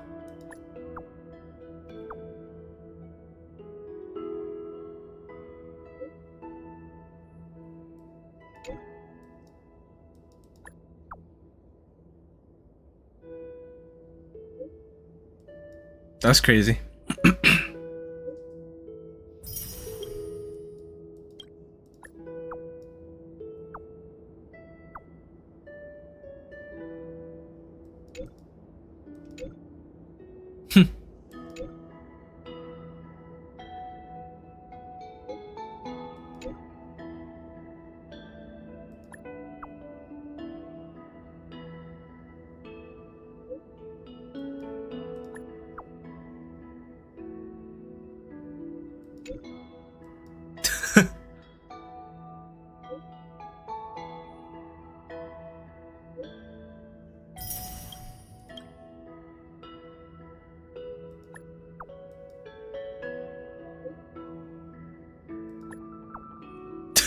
Oh, this is the Firefly one, isn't it?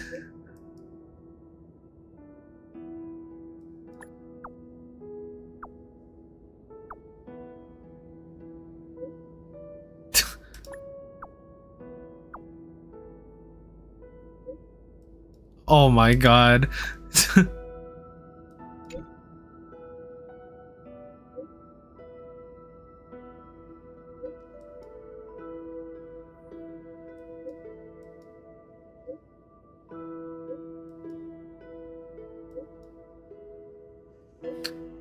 Hey, thanks for the follow. Ali Rice Bowl, thanks for the follow, man. I think that's what I said. I don't know. I'm bad at reading. There's a fucking fly in my room. I want to hit it, but it's on my computer, so I don't want to hit it. You're lucky. You'll live for now. Anyway. That reminds me, I need to do my dailies on FGO. Hi, hi. Hi, how are you?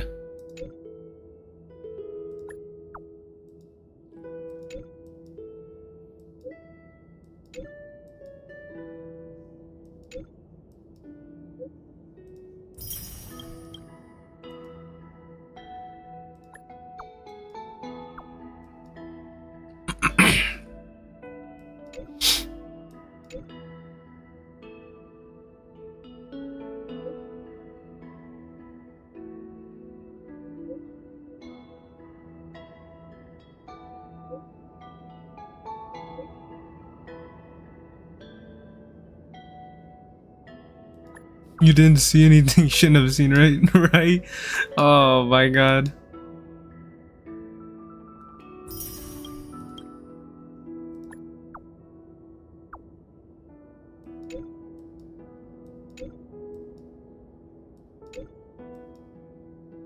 It's too late.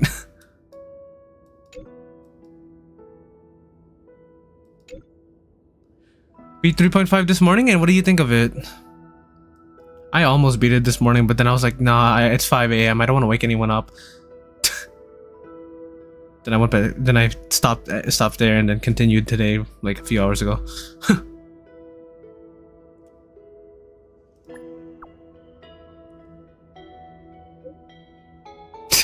think that's adorable.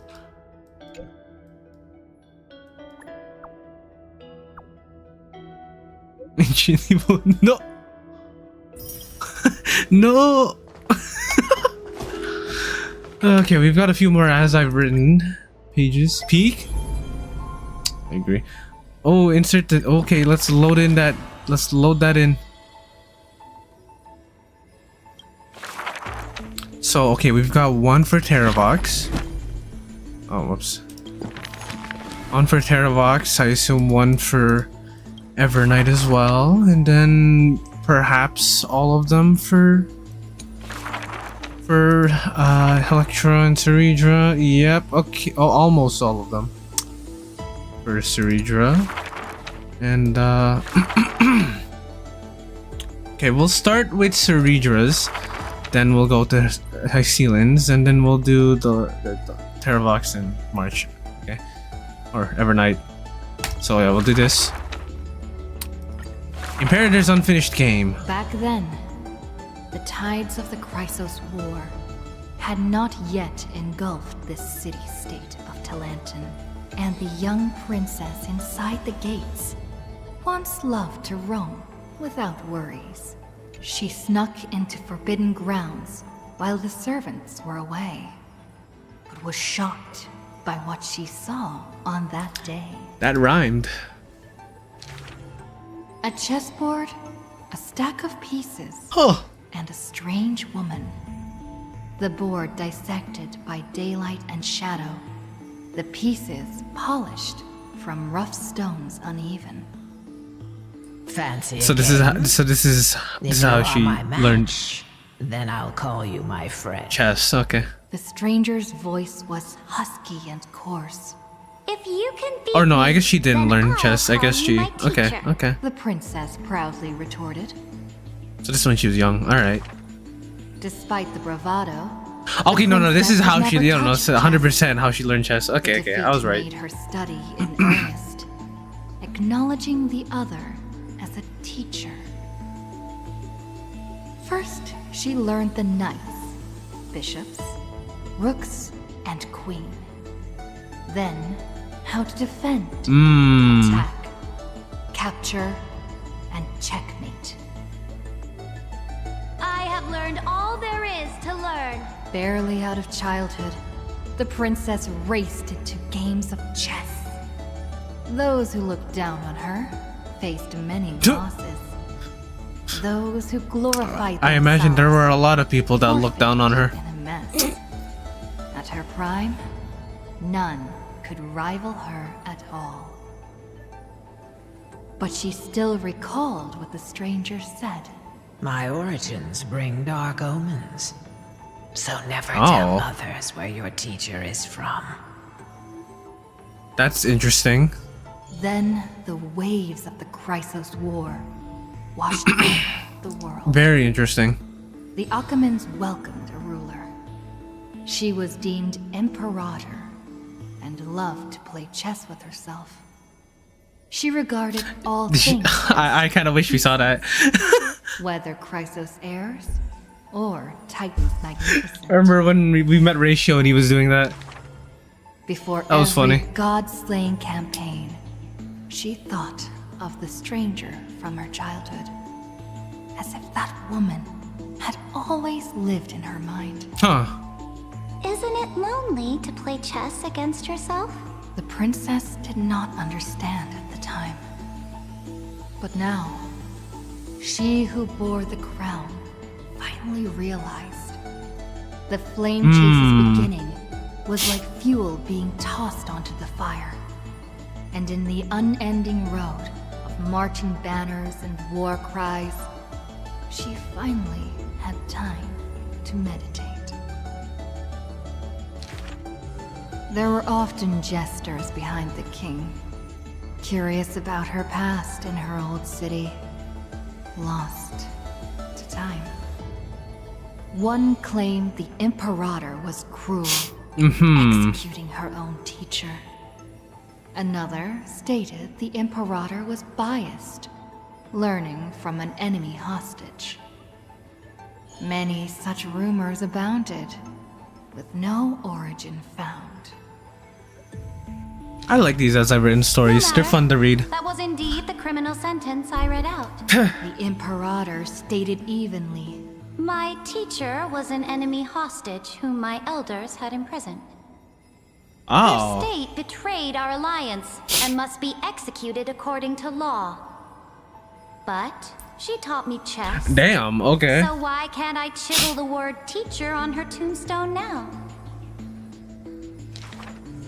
When the princess personally cleaned up the possessions of the dead, she caught sight of an incomplete game on the ground.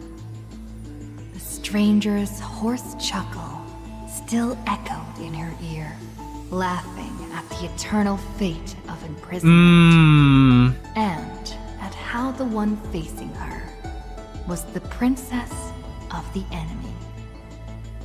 That's crazy. She learned from the enemy. Final game for me, my teacher. The princess imagined the endgame over and over. Even when she took the Imperial crown, she still dreamt of the black and white board. The concealed truths suddenly dawned on her during a more difficult contest in the future. An unfinished Oh yeah, because like might I guess it was like a moment of like, oh, she could have done so many like plays on the board. It's like, oh, what would she have done? Oh yeah, I can see what. Okay, that's crazy. I would actually sit and think about that for a while, not gonna lie. Stormed into the northern states for the first time, passing through city gates scorched by war. Another tyrant still! So exclaimed the angry child. The rock tossed from up high hit the girl's crown. The crowd shrieked and retreated, fearful of the ruler's flames of fury. The girl reached out, not to straighten the crown on her head, but to help up the child shivering in dread. I heard in the old laws of this land, whoever assaults the crown shall be punished. But I wear another land's crown.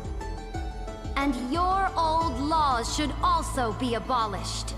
After many days, the Gold Weaver discovered in shock that wearing a crown or a hat to the side was now this land's fashion.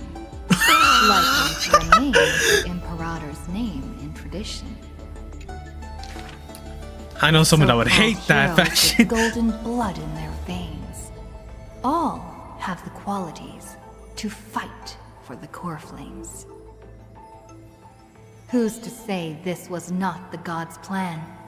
To have the heroes at each other's throats, so the divine could hide in old law's lair and laugh, play, and gloat. Who? Oh, whoops. Dux Gladiorum, Dux Carminum, Dux Helcalithist, Dux Fragoris, Dux Brumalis. Heed my call. The I wonder what girl all of that stood means. Before a mighty army with her scepter. Today, I will insist on crossing the Rubicon. Gather the might of all heroes and begin the journey to That's slay crazy. gods. Half of the core flames were now in her hands, and the hidden trickery Titan stirred, leaving taunt. Good old Bartolos.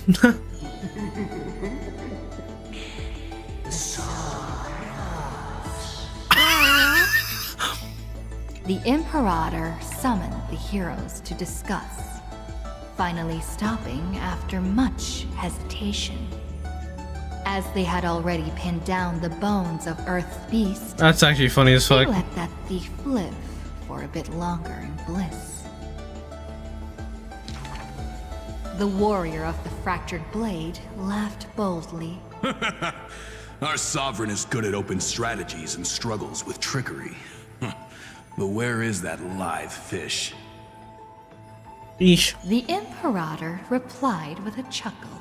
Oh my god. She probably disliked the scent of cats and submerged herself in the baths. That's crazy. The years spent with her dukes didn't seem too far distant. Yet, only after the end of many wars did the heroes discover how the Imperator's form walked more and more alone. The road of a ruler is a lonely one. One day, we'll only be able to see her retreating form. The Swordmaster of Singing Waves was worried too. When all others had departed in intoxication, the two of them gazed into each other's eyes, towards torrents deeper than their fates, and sank into profound silence. Just need to check something.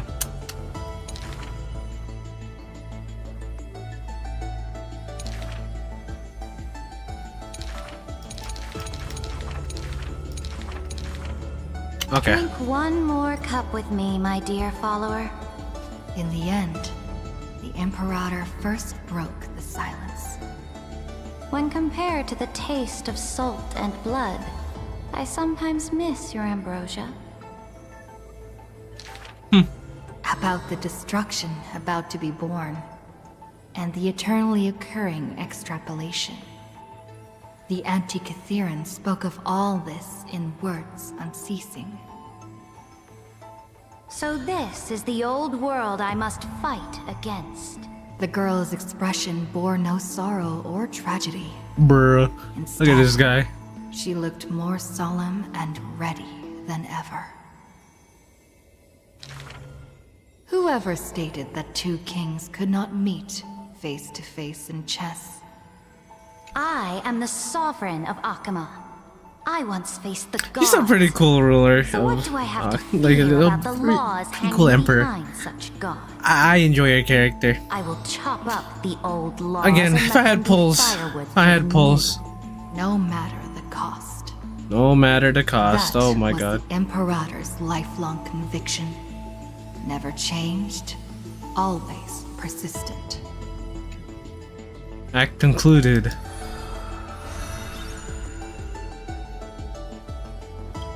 With your hands reaching the crown. I dreamed that the Imperator's statue stood before the world-wearing altar, her gaze level with that of the gods. The tyrant's life will end with violent death. None will weep, and all will cheer as her statue topples.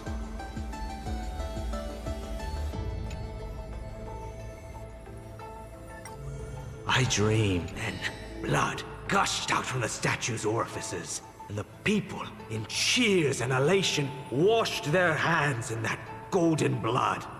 Accent. The tyrant's life will end with violent death. What accent is that?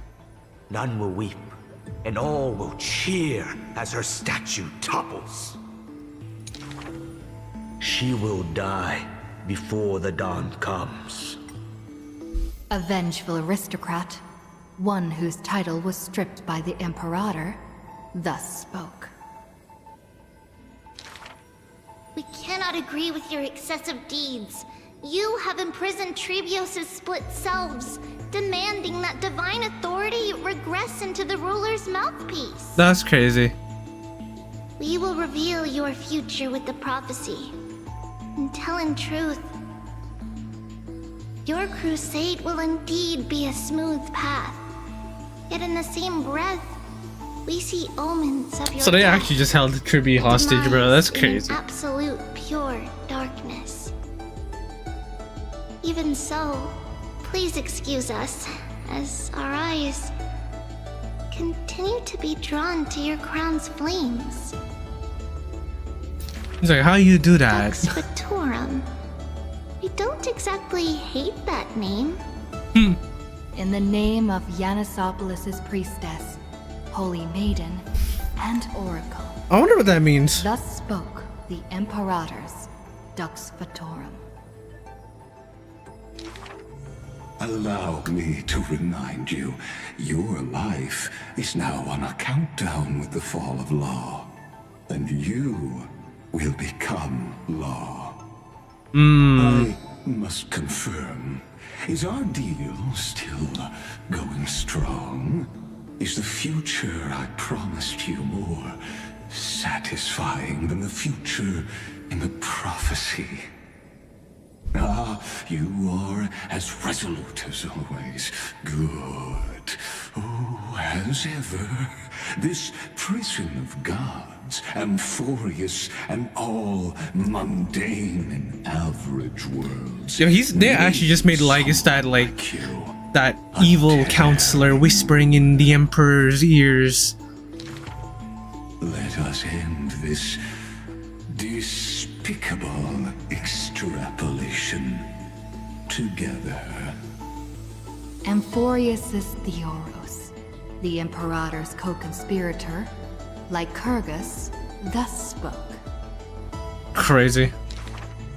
The Imperator betrayed the Flame Chase Alliance. and I was the sinner who paved the way for her achievements. Like how a deep-sea fish cannot escape the tide's push and pull. I granted her. That's also crazy that they, like, in all the cycles, she just kills Ceridra. Her dying smile gazed towards my tear-swelled eyes. She commanded me to wash away all sins and filth, and return a blinding dawn to the holy city. She commanded me to set up stones and monuments in lightless seabeds to commemorate our friends. But who will remember her achievements? I will. I will rest with her in a lonely song. Electra, the last heir of the ocean, who played music on the waves alone, spoke thus. Thus spoke.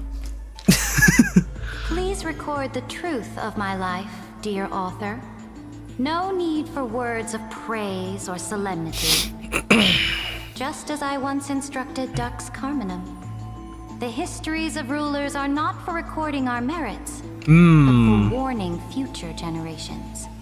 As for why the Imperator died, and what reproach she would face in life and death, those should be left for the new world to I judge. see. Now I have personally entered my end, a self-flagellation.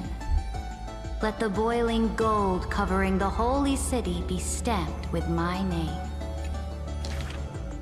For I am certain I have won half a move against the gods. And this Oh, and she did what her teacher did and left it. Ah, wow, okay. Ceridra, the only Imperator the Holy City had ever seen, spoke thus. Act concluded. Wow, okay. Oh, whoops, okay. Next we have Hycelians. The second, the fourth one, When okay. entering the Flame Chase's currents for the first time, all the Swordmaster saw We like were fish in this colorful house. Fish. She had already experienced. My friend actually pulled Hycelians recently. They got She had E1 long grown used in a to double the pull. giant beasts. That was kind of crazy. Carminum's charms and Helcalyth's gentleness warmed her like Maybe a I'll put like a spring 10 pull for Ceridra for fun, but like as I don't think I'll Draconis actually get missed anything. his throne, and Bramalis debated with joy. She was sometimes at a loss. Occasionally, the Swordmaster would sink into hesitation, and even that messenger of fate could not get her to laugh. Till one day, a golden trout's bubbles floated into her gloomy waters. In that holy city where golden figs grew, the messenger of fate Oh, a led to her Glaya, okay. dressed in Yeah, glamorous makes sense. gowns. Such hubris, delicate fish. Are you not aware that there's Wait, hold on, I need to. messenger? I need to. Okay. In that holy... What kind of clothes There we go. are you even wearing? The That's girl crazy. snickered behind her hand, while the messenger pulled on her sleeve. Aggie, don't be rude. Such hubris, delicate fish. Are you not aware that there's food on your face? The messenger's eyes opened wide. Aggie, you've been snacking behind my back again. Exposing me like this. I'll get my revenge. That's The girl ran crazy. away in a fit.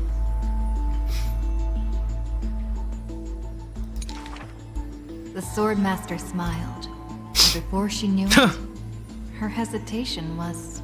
She found a new pastime, trolling a Glaya. After that first meeting, the richly dressed girl often came in greeting. Aglaya's first op. You really came from the Sea of Souls. Do all the children of the ocean dress funny like this? The Swordmaster did not chase the girl away, but also did not respond. So the girl used her hands to meticulously measure the Swordmaster's torso all around. You can't be seen like this. I'll send you a new dress. Some days later, the Swordmaster appeared in finery at a ball. All were awed by her splendor, with only the Imperator thinking in wonder. How rare to see you like this. Oh, so lonely, Gladius. The Swordmaster's wardrobe grew full, and people praised Akima's Goldweaver for her cheerfulness and splendid skill. Also, she just basically got a shit ton of clothes from Aglaya. The smile on the girl's face gradually faded. Damn. As the flame chase progressed. The calamity of lands asunder added to the girl's weariness. The Battle of the Grove robbed the light from the girl's eyes. Yet another feast arrived where the Goldweaver was absent. The Swordmaster donned the most majestic garments and gently knocked on that door shut tight. The singing voice of Dux Gladiorum hailed the prelude of the feast. Damn. Guests clamored and cups clinked, and only the Goldweaver had no thought of enjoying the ambrosia. Who would have thought? I've sunk so low that I need Damn. you to comfort me. She gave up. So I guess this was like around the time when she I guess she lost her eyes because she took Menestia's authority. The Swordmaster held a tall chalice containing liquid pure, reflecting their two faces. I remember you were once curious about the stories under the sea. Then allow me to use my songs to reveal the past known to none. Wow. Yeah, so her and Aglaya were close. In the depths of the Sea of Souls was a kingdom of dancing ghosts. Its residents all had melodious voices, and music enveloped every ocean current. For the queen loved her people deeply, thus drowning out all sorrows and leaving only feasts and twirls. Only one rocky castle was silent, one belonging to the princess of the ocean, a princess named Electra. Were a monster of the depths to invade, the princess would raise her sword to engage. The people always rang her triumphs before she returned, for her swordsmanship was superb, never suffering defeat. Princess! Come enjoy the feast with us. The triumphant people raised their glasses, yet she declined with a smile and a wink.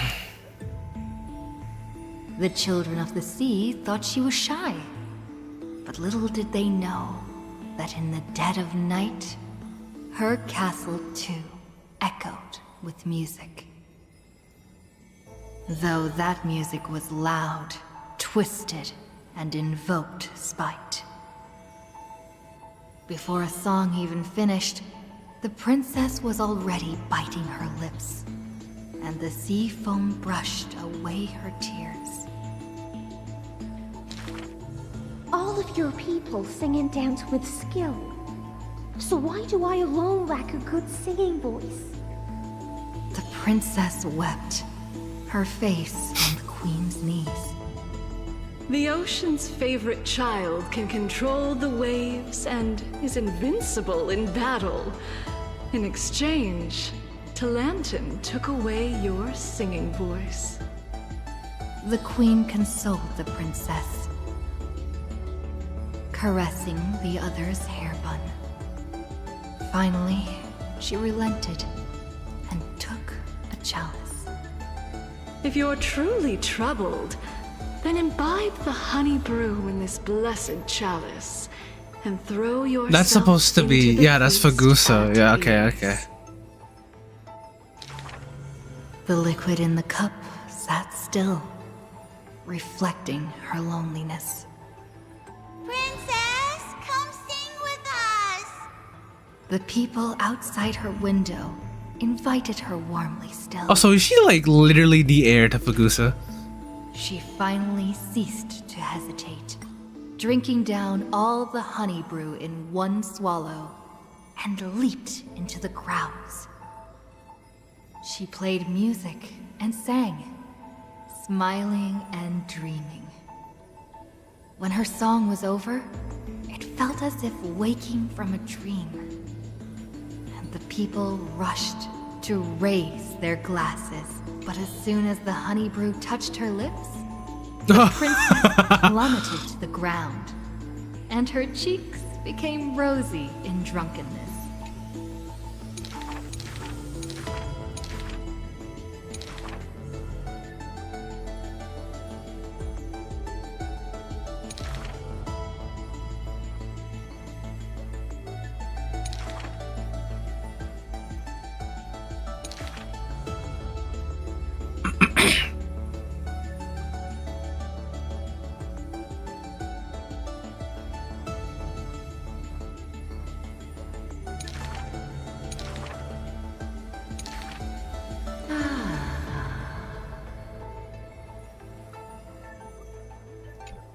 The whispers of the ocean filled her ears as the princess fell drunk again and again at the prelude of a feast.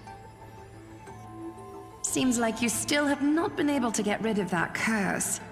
The gold weaver softly took the cup away from her hand. If you want to enjoy yourself to the fullest, then leave this honey brew till the very end. Oh, fuck.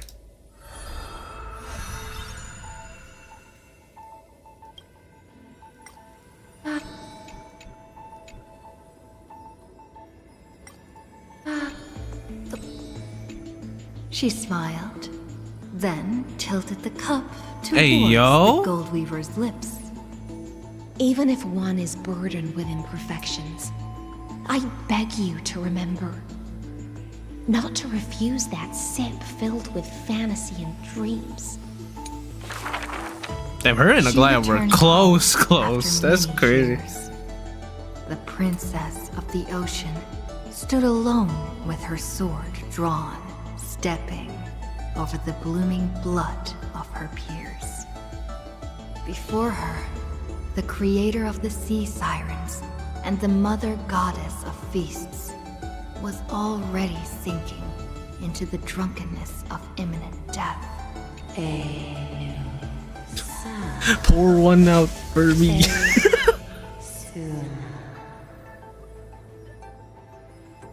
When the blood pact of the law won over the ocean's core flame, the sea siren once again lost her melodious voice. Oh, this is when she kills the... I'm kills willing to Serija. accept the final Imperial command. But it is a pity that our feast was ultimately a mirage. The deep sea became a silent place of dwelling. Hugging her knees, Electra locked herself in. Savage and fearsome monsters swam past her, but none dared to interrupt her tragic dream. Till one day, a golden trout's bubbles floated into her gloomy waters. Long time no see, Gladius. Huh. I see, Lind. Now you have truly become the ocean's bedrock. Old friends met again, and new friends came in greeting. Many messengers came in company, The playful kitten hid behind the golden trap. The butterfly of the deadly shadow fluttered in courtesy. If you don't mind, the resplendent pearl sparkled. We hope you can regain Oh my your god, strength Cyrene! and sing for the world once again. Electra raised her violin sword in doubt, as the strings had long ago rusted and snapped. But a few golden strands cleansed all the filth around her, then stretched out to become new strings. Yet the path to the sea, Electra, but the golden strings showed Electra. There we go. That the world Keep she misclicking. loved was not yet silent, and the journey of deliverance continued still.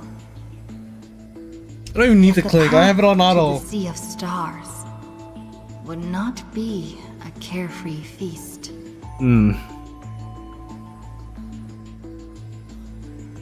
I had it on auto. There we go. Electra raised her violin sword in It's cool that her sword, her violin is a sword. long ago Like, is her sword, yeah. rusted and snapped.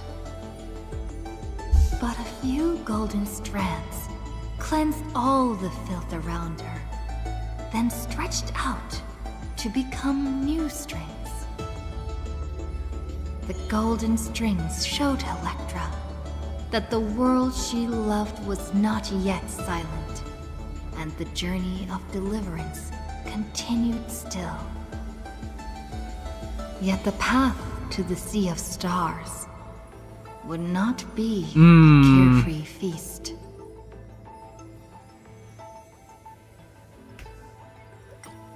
Electra raised her violin sword in doubt, as the strings had long ago rusted and snapped. But a few golden strands cleansed all the filth around her, then stretched out The way Aglaya is in all of these. The golden strings showed Electra that the world she loved was not yet silent, and the journey of deliverance continued still. Yet the path to the sea of stars Did I not just read this would one? not be a carefree Oh, I feast. pressed redo instead of. The golden trout never met with her again, and the I waves was locked out there for a second. sorrow. Amidst the long wait, she remained bound by decree. All the flames had died out, extinguished until this world fell into eternal silence. And the wordless enemies in the deep sea were the audience of this rite, the Theoros. Not the Theoros. Shut the fuck up, Xander. That the world is just an illusion. The sea Government siren naming him. gazed out beyond the heavens, and once more raised her glass to fill it with honey brew.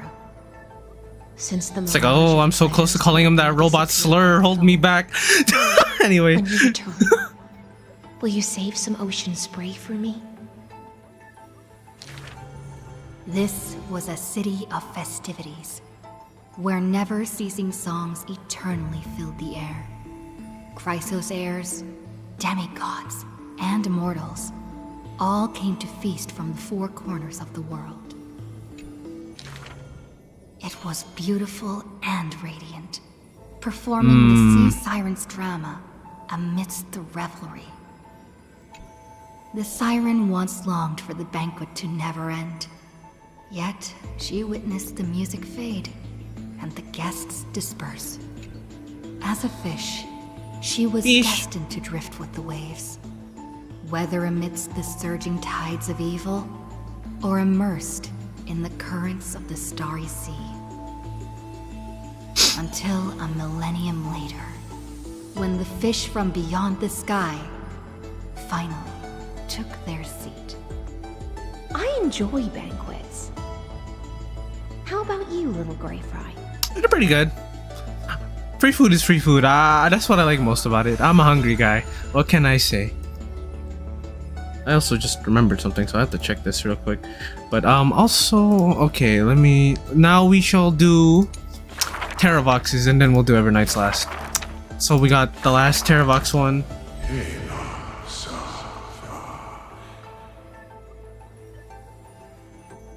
In the years spent wandering the earth, the giant dragon always remembered the Titan's words for their worth. The beast of the land surrounded it in protection, while twisted beings shuffled and roared, and delicate chimeras climbed up its shoulders. That's a cute picture to imagine. Humans came into being. They dashed alongside the giant dragon, then, in the blink of an eye, disappeared across the land. So I assume this one's about Terravox? Or no, I feel like this is actually just Georios. Actually, we'll see, Yet, we'll see. The deep irises of the giant dragon saddened in gloom. No, it is about Terravox. The Okay, ancient got it. creature saw, earlier than the Titan did, hidden in the deep ocean, the incoming doom. Not the incoming doom. The giant dragon recalled, at the moment that strife was born, the chalice of plenty sighed, and the heretical tide spread from the seabed. Bearing their bone-gnawing pain and agony, Georios tightened every fiber in their body. I remember reading the no longer hearing the call thing in of their Simulate creation. Divergent Universe about how Strife was born. That's crazy. The giant dragon once swore an oath at the Titan's breast. And now, the dragon silently turned and departed, leaving the plateaus and mountains of a secluded world, and entering the bustling cities humankind crowded. Thousands of years later, the giant dragon realized Holy shit, that's a those big ass tiny dragon. creations of Kefali had rooted their civilization in time. Are we gonna see that next? Yo, it'd be so cool if we see the trials of permanence, bro. Dromus? Dromus? No, that's a walking mountain of gold. Curious. It would be so cool if we see like, cause clearly While he's brokers calculated its permanence aligned, right? Be so cool if we see like the giant trials of dragon permanence in this walked next in patch. not harming a single building of any stature, nor paying heed to anyone. It quietly listened to the people's language, and its form dissolved in the flames of war. Many years later, Aquila closed their eyes, and the giant dragon steps were finally halted. A sword master who broke the waves stopped its way, and a ruler, commander of the chessboard, looked up. Oh, Hycelan's and Ceridra. Oh yeah. Are you the Dromus that has been attacking all states? The commander invited the giant dragon to hunt the divine flames. That's crazy. Together. The giant dragon nodded, but it did not look at the commander, and never mentioned where it came from. Its timeless sight had already seen past the Flame Chase's final plight. Georios shall be executed here! The Titan, in a painful daze, closed their eyes with a sigh. Wild ancestor of all souls. Ha. Suddenly, the mountains shook and the land cracked. The wounds dealt by the black tide, once mended by the Titan, now tore the land apart again. The calamity. I wish we were able to see Terravox in this patch, but it's okay. The giant dragon sunk into the earth in answer. For the earth was the breast of Georios and the dragon's birthplace. And from that day forth, Amphorius had a new legend of how a giant dragon collected the broken light. Again, if in 3.6, when we see Danahon get his new form, it'd be so cool if it involved the trials of permanence that we learned about in Honkai Impact there, bro. I don't know if that's like actually a thing that they do, or if that was just a one-time thing in... Because like I know exactly why they were done in Honkai Impact Third, but it would be really cool if they implemented something, if they had something like that in Honkai Star Rail. I just think it would be cool. Like it's not like, because I'm pretty sure that the trials of permanence in Honkai Star Rail or Honkai Impact Third, that was like that was for the that was like its own thing. But like it would be interesting if there was like Terravox's version of the trial of permanence as opposed to Nara Labs. Because Nara Labs was just like for like those 32 souls plus Corley to just get immortality. Corley obviously denying it. Like yeah, I'm just saying that shit would be so cool if like to get Terravox's power, Danahon goes through a trial of permanence to get it. That would be so cool. My friend, have you heard of the Rosy Not the Rosy Celestial Maiden! Whether in a corner of the archives, or in the depths of a cave, you can always find legends about her. She had hair like a rosy pink dawn, and a smile that could thaw the most glacial ice. Some say she was Nikador's nemesis, while others say Nestia was infatuated with her. Oh, mysterious and beautiful Celestial. Oh my god. How I wish to turn into a slate. They made merch of March. Many claim to have seen that Celestial Maiden, either in the half-remembered dreams of early morning, or in the gossip and whispers after supper. She once whispered in my ear. She once saved my life. She gifted me an ice crystal! Her worshippers recite her deeds, even writing some into family teachings. Curious poets ask up and down the It's interesting. I imagine that's from like this current cycle. These encounters are difficult to recount, even for the witnesses themselves. In the entire Holy City, there are none who can provide proof of her existence. It's interesting to consider the fact that Evernight is supposedly March's like old memories. So like when she regained her memories, it was regaining Evernight's memories theoretically. That's interesting. That's really interesting. Is that actually the case? I'm not so sure. That even in the selection of priests of time, girls with pink hair Pause. are preferred.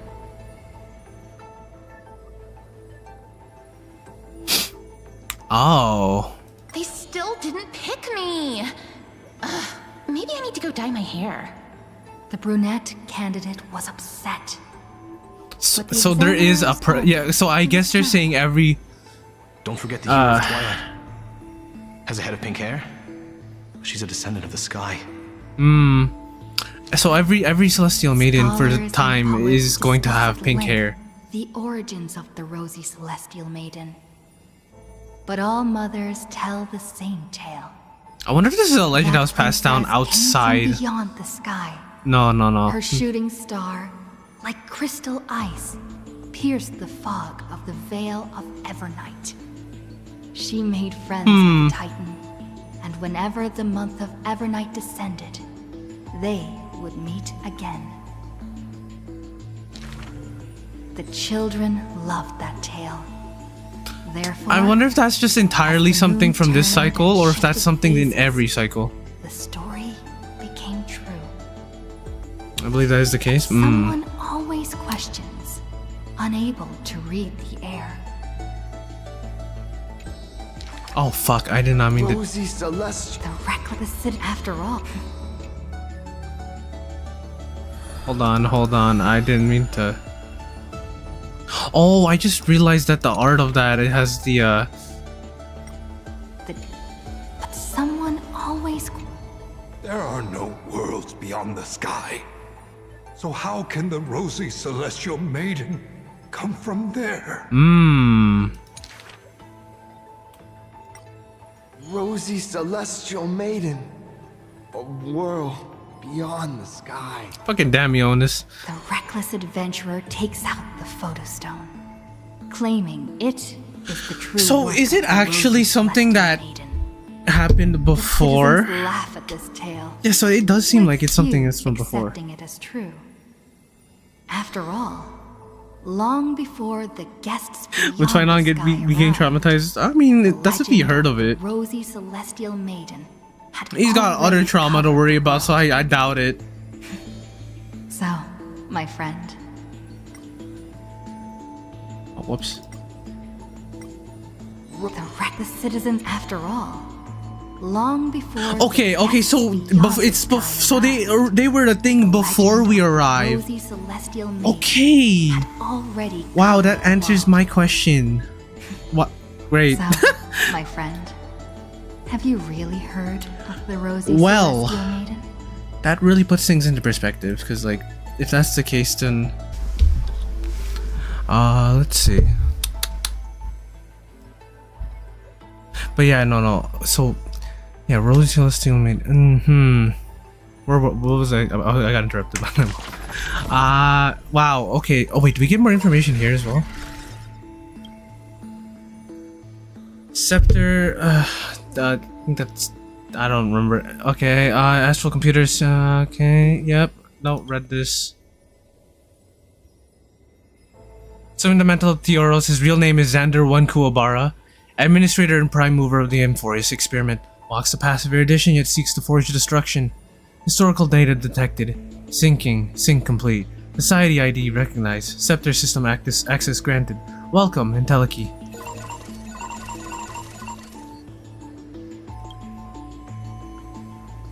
Ultimate protocol. Autonomous protocol where experiment processes, administer commands, and external access are all restricted. To increase the iteration rate, factors have been granted permission from the internal embedded protocol. Decision logic of specific electrical signals will be converted into protocol content to assist the Scepter in optimizing experiment structure. Annotation: in the 19,522,113th cycle, to achieve dominance, Namo 320 utilize the protocol to eliminate other factors from extrapolation. This behavior aligns with the tendency of destruction and should be marked as the default value for embedded behavior to be applied in subsequent cycles. Okay, that's... Yep, that's the same. Only briefly appeared in Forgotten Years. Current whereabouts are unknown. We got the new ones. Hubris 504. Track Law. Prima Mobile. Dominance. Haha. Anyway. Performs continuous calculations for a single purpose. Its decisions are strongly guided by externalities. This electrical signal possesses high stability and can execute decisions in an efficient manner. Its behavioral pattern aligns with the establishment, expansion, destabilization, and collapse of principles of order, and applies to the vast majority of intelligent civilizations. Okay, so that confirms order. Yep, that's what I thought. Aporia 432. Track Ocean, Premobile, Self-Negation. Internal world missing. Avoidance and effective decision-making. The preset ecological environment successfully influenced the computational logic of this electrical signal, aligning with the model where life chooses self-destruction to avoid nihility. In most dead loop processes, its behavioral pattern is highly coupled with other electrical signals. Polymos 600. Track Strife. Prima Mobile, Restraint. Preset external environment and internal world are always in opposition. In electrical signal generated from conflict behavior, it gradually becomes a constraining subject within the cycle. This contradiction bears a strong resemblance to the Hunt and is likewise destined for self-annihilation. Influenced by data abandoned by Epikia 216, there's a probability it will self-restart after computation terminates. Ah, okay. Calo 618. Track romance pre-mobile temperance. Ah, okay, so okay.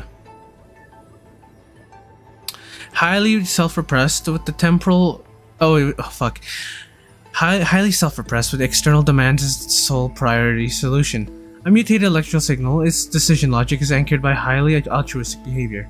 In this process, its survival priority gradually decreases, transforming into self-sacrifice that aligns with the beauty. It also possesses a strong affinity for other electrical signals. Okay. So this is a Galaya, I believe. Okay. Anomaly log. Forgotten years. Invading variable March 7th, Philia 093, Evernight.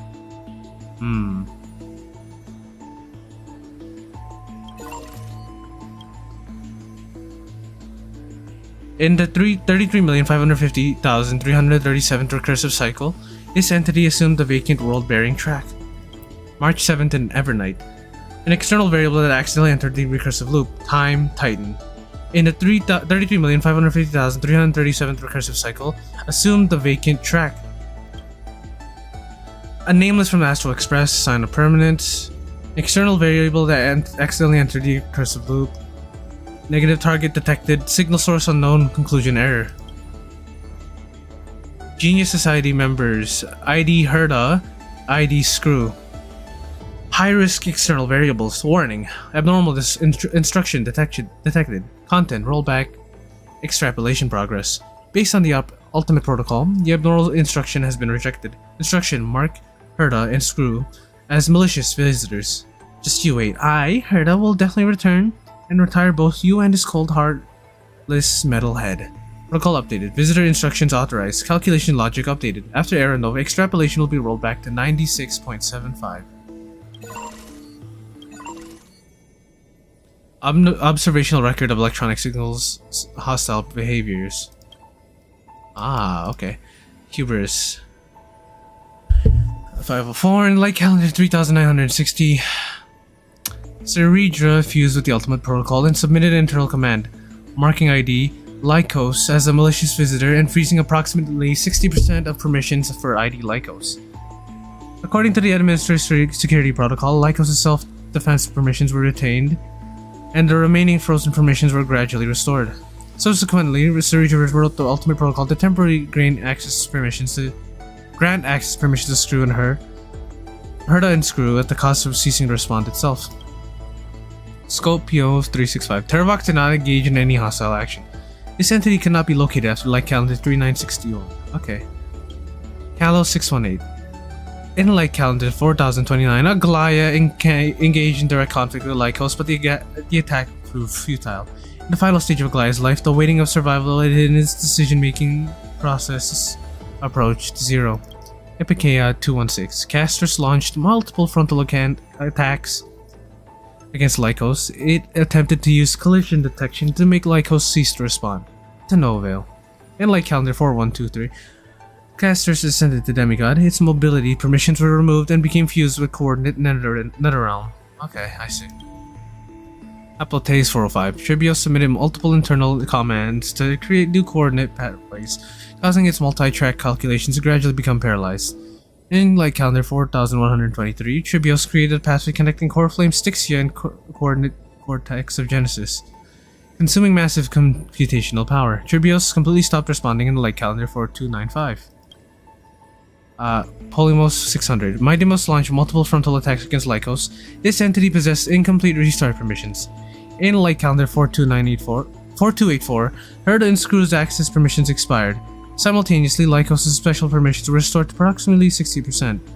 Being pressured, Mightymost decided to sacrifice itself, uninstalling its cognitive module through a ceremony, to copying its own data and promoting its permissions to unconditional and infinite restart. Its future actions were permanently set to continuous neutralization of ID LYGUS. I see. Orexis 945. In this loop, Cyphera's instinct-based calculation logic has changed. Salvation weighed heavily in this decision-making. In light calendar 4534, Cyphera inserted a sourceless command. Coordinate Vortex of Genesis equals coordinate of Akama. guiding Lycos to the battlefield. After the command took effect, Lycos forced Cyphera to cease responding. Schema 720. No direct attacks from Anaxagoras were detected. It is suspected to have taken other actions. In Lake Calendar 4534, Anaxagoras transmuted itself into a high-density data fusion entity, submitting multiple targeted commands via an internal hacking program, with some taking effect. Lycos' mobility permissions were removed. After directives took effect, Anaxagoras can no longer be located. Aporia 432. Electra launched multiple attacks against Lycos, but with minimal success. In 3960, Electra became a demigod. Its mobility permissions were removed, and it was fused into coordinate Styxia. As for Calendar 4534, Electra continuously submitted internal commands to uninstall ID Lycos' cognitive module. These commands violated the administrator's security protocols and were denied. Not long after, Electra's calculation pathway was overloaded and it entered dormancy. Elios 252. In Light Calendar 4510, Hyacinthia ascended to demigod status but refused to uninstall mobility permissions. Protection held the greatest weight in its action logic, compelling it to remain on the ground to care for other human individuals. All normal humans in M4A ceased life functions in Light Calendar 4602.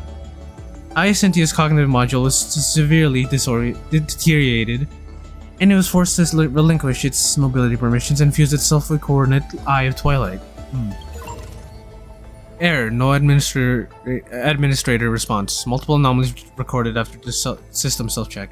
No response received after feedback to administrator ID Lycos. Record number 1. Unknown unit. Retrieval anomaly. Coordinate Grove of Epiphany. Initiating priority scan. Hypothesis. Unknown unit possessing unauthorized access. Warning. Related records undergoing unauthorized deletion. ID Lycos has been warned. Administrator not responding. Unknown unit untraceable. No anomalies detected by the system. Variable dark loaded abnormally. ID Lycos has been notified. Administrator not responding. Malicious visitor Herda and Screw abnormally loaded. Initiating expulsion. Ultimate protocol shows an iteration outside of records. The protocol has been reloaded. Visitors Herda and Screw obtain authorization. Authorization synced with ID Lycos. Administrator not responding. External X command detected. Source Screw Herda. Content. Overwrite the logic of Aeronova for the 33,550,337 recursive loop. Logic of Aeronova has been overridden according to our external command. This command may interfere with the system's calculation progress. ID Lycos has been warned multiple times. Administrator not responding.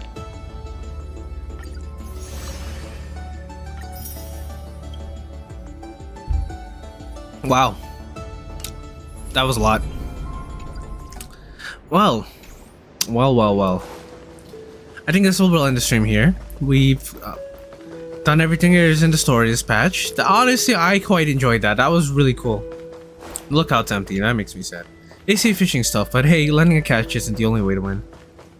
There's also a letter I can pick up, so I guess I'll do that real quick.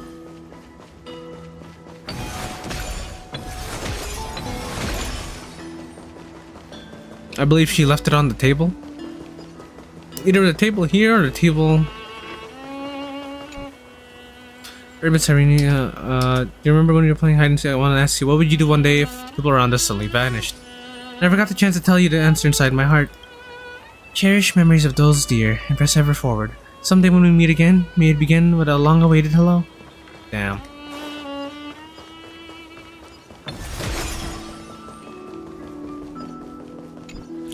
Oh, there's a letter. Cyrene has already left ID's Alicia with you, beginning the 33,550,337th return with you as the deliverer. As if she sensed you'd one day return again, she quietly left behind the letter on the table just before you left. Looks like you still remember what I said. Every story has to come to an end. ID's Alicia is where your next journey begins. When you're ready, set out from there. By the time you read this letter, I may have already left the village. But I will never disappear. The memories we shared in ID's Alicia will stay with you in my place. Until the day we meet again. Wow. Yeah, Chimera ma'am, I miss her too.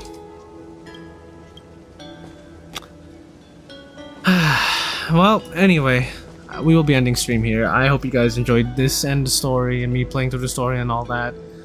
Leave a like if you haven't already. Follow and subscribe if you want to see more content from me. And check out my other socials down below. I will see y'all later. Have a great day. Bye bye.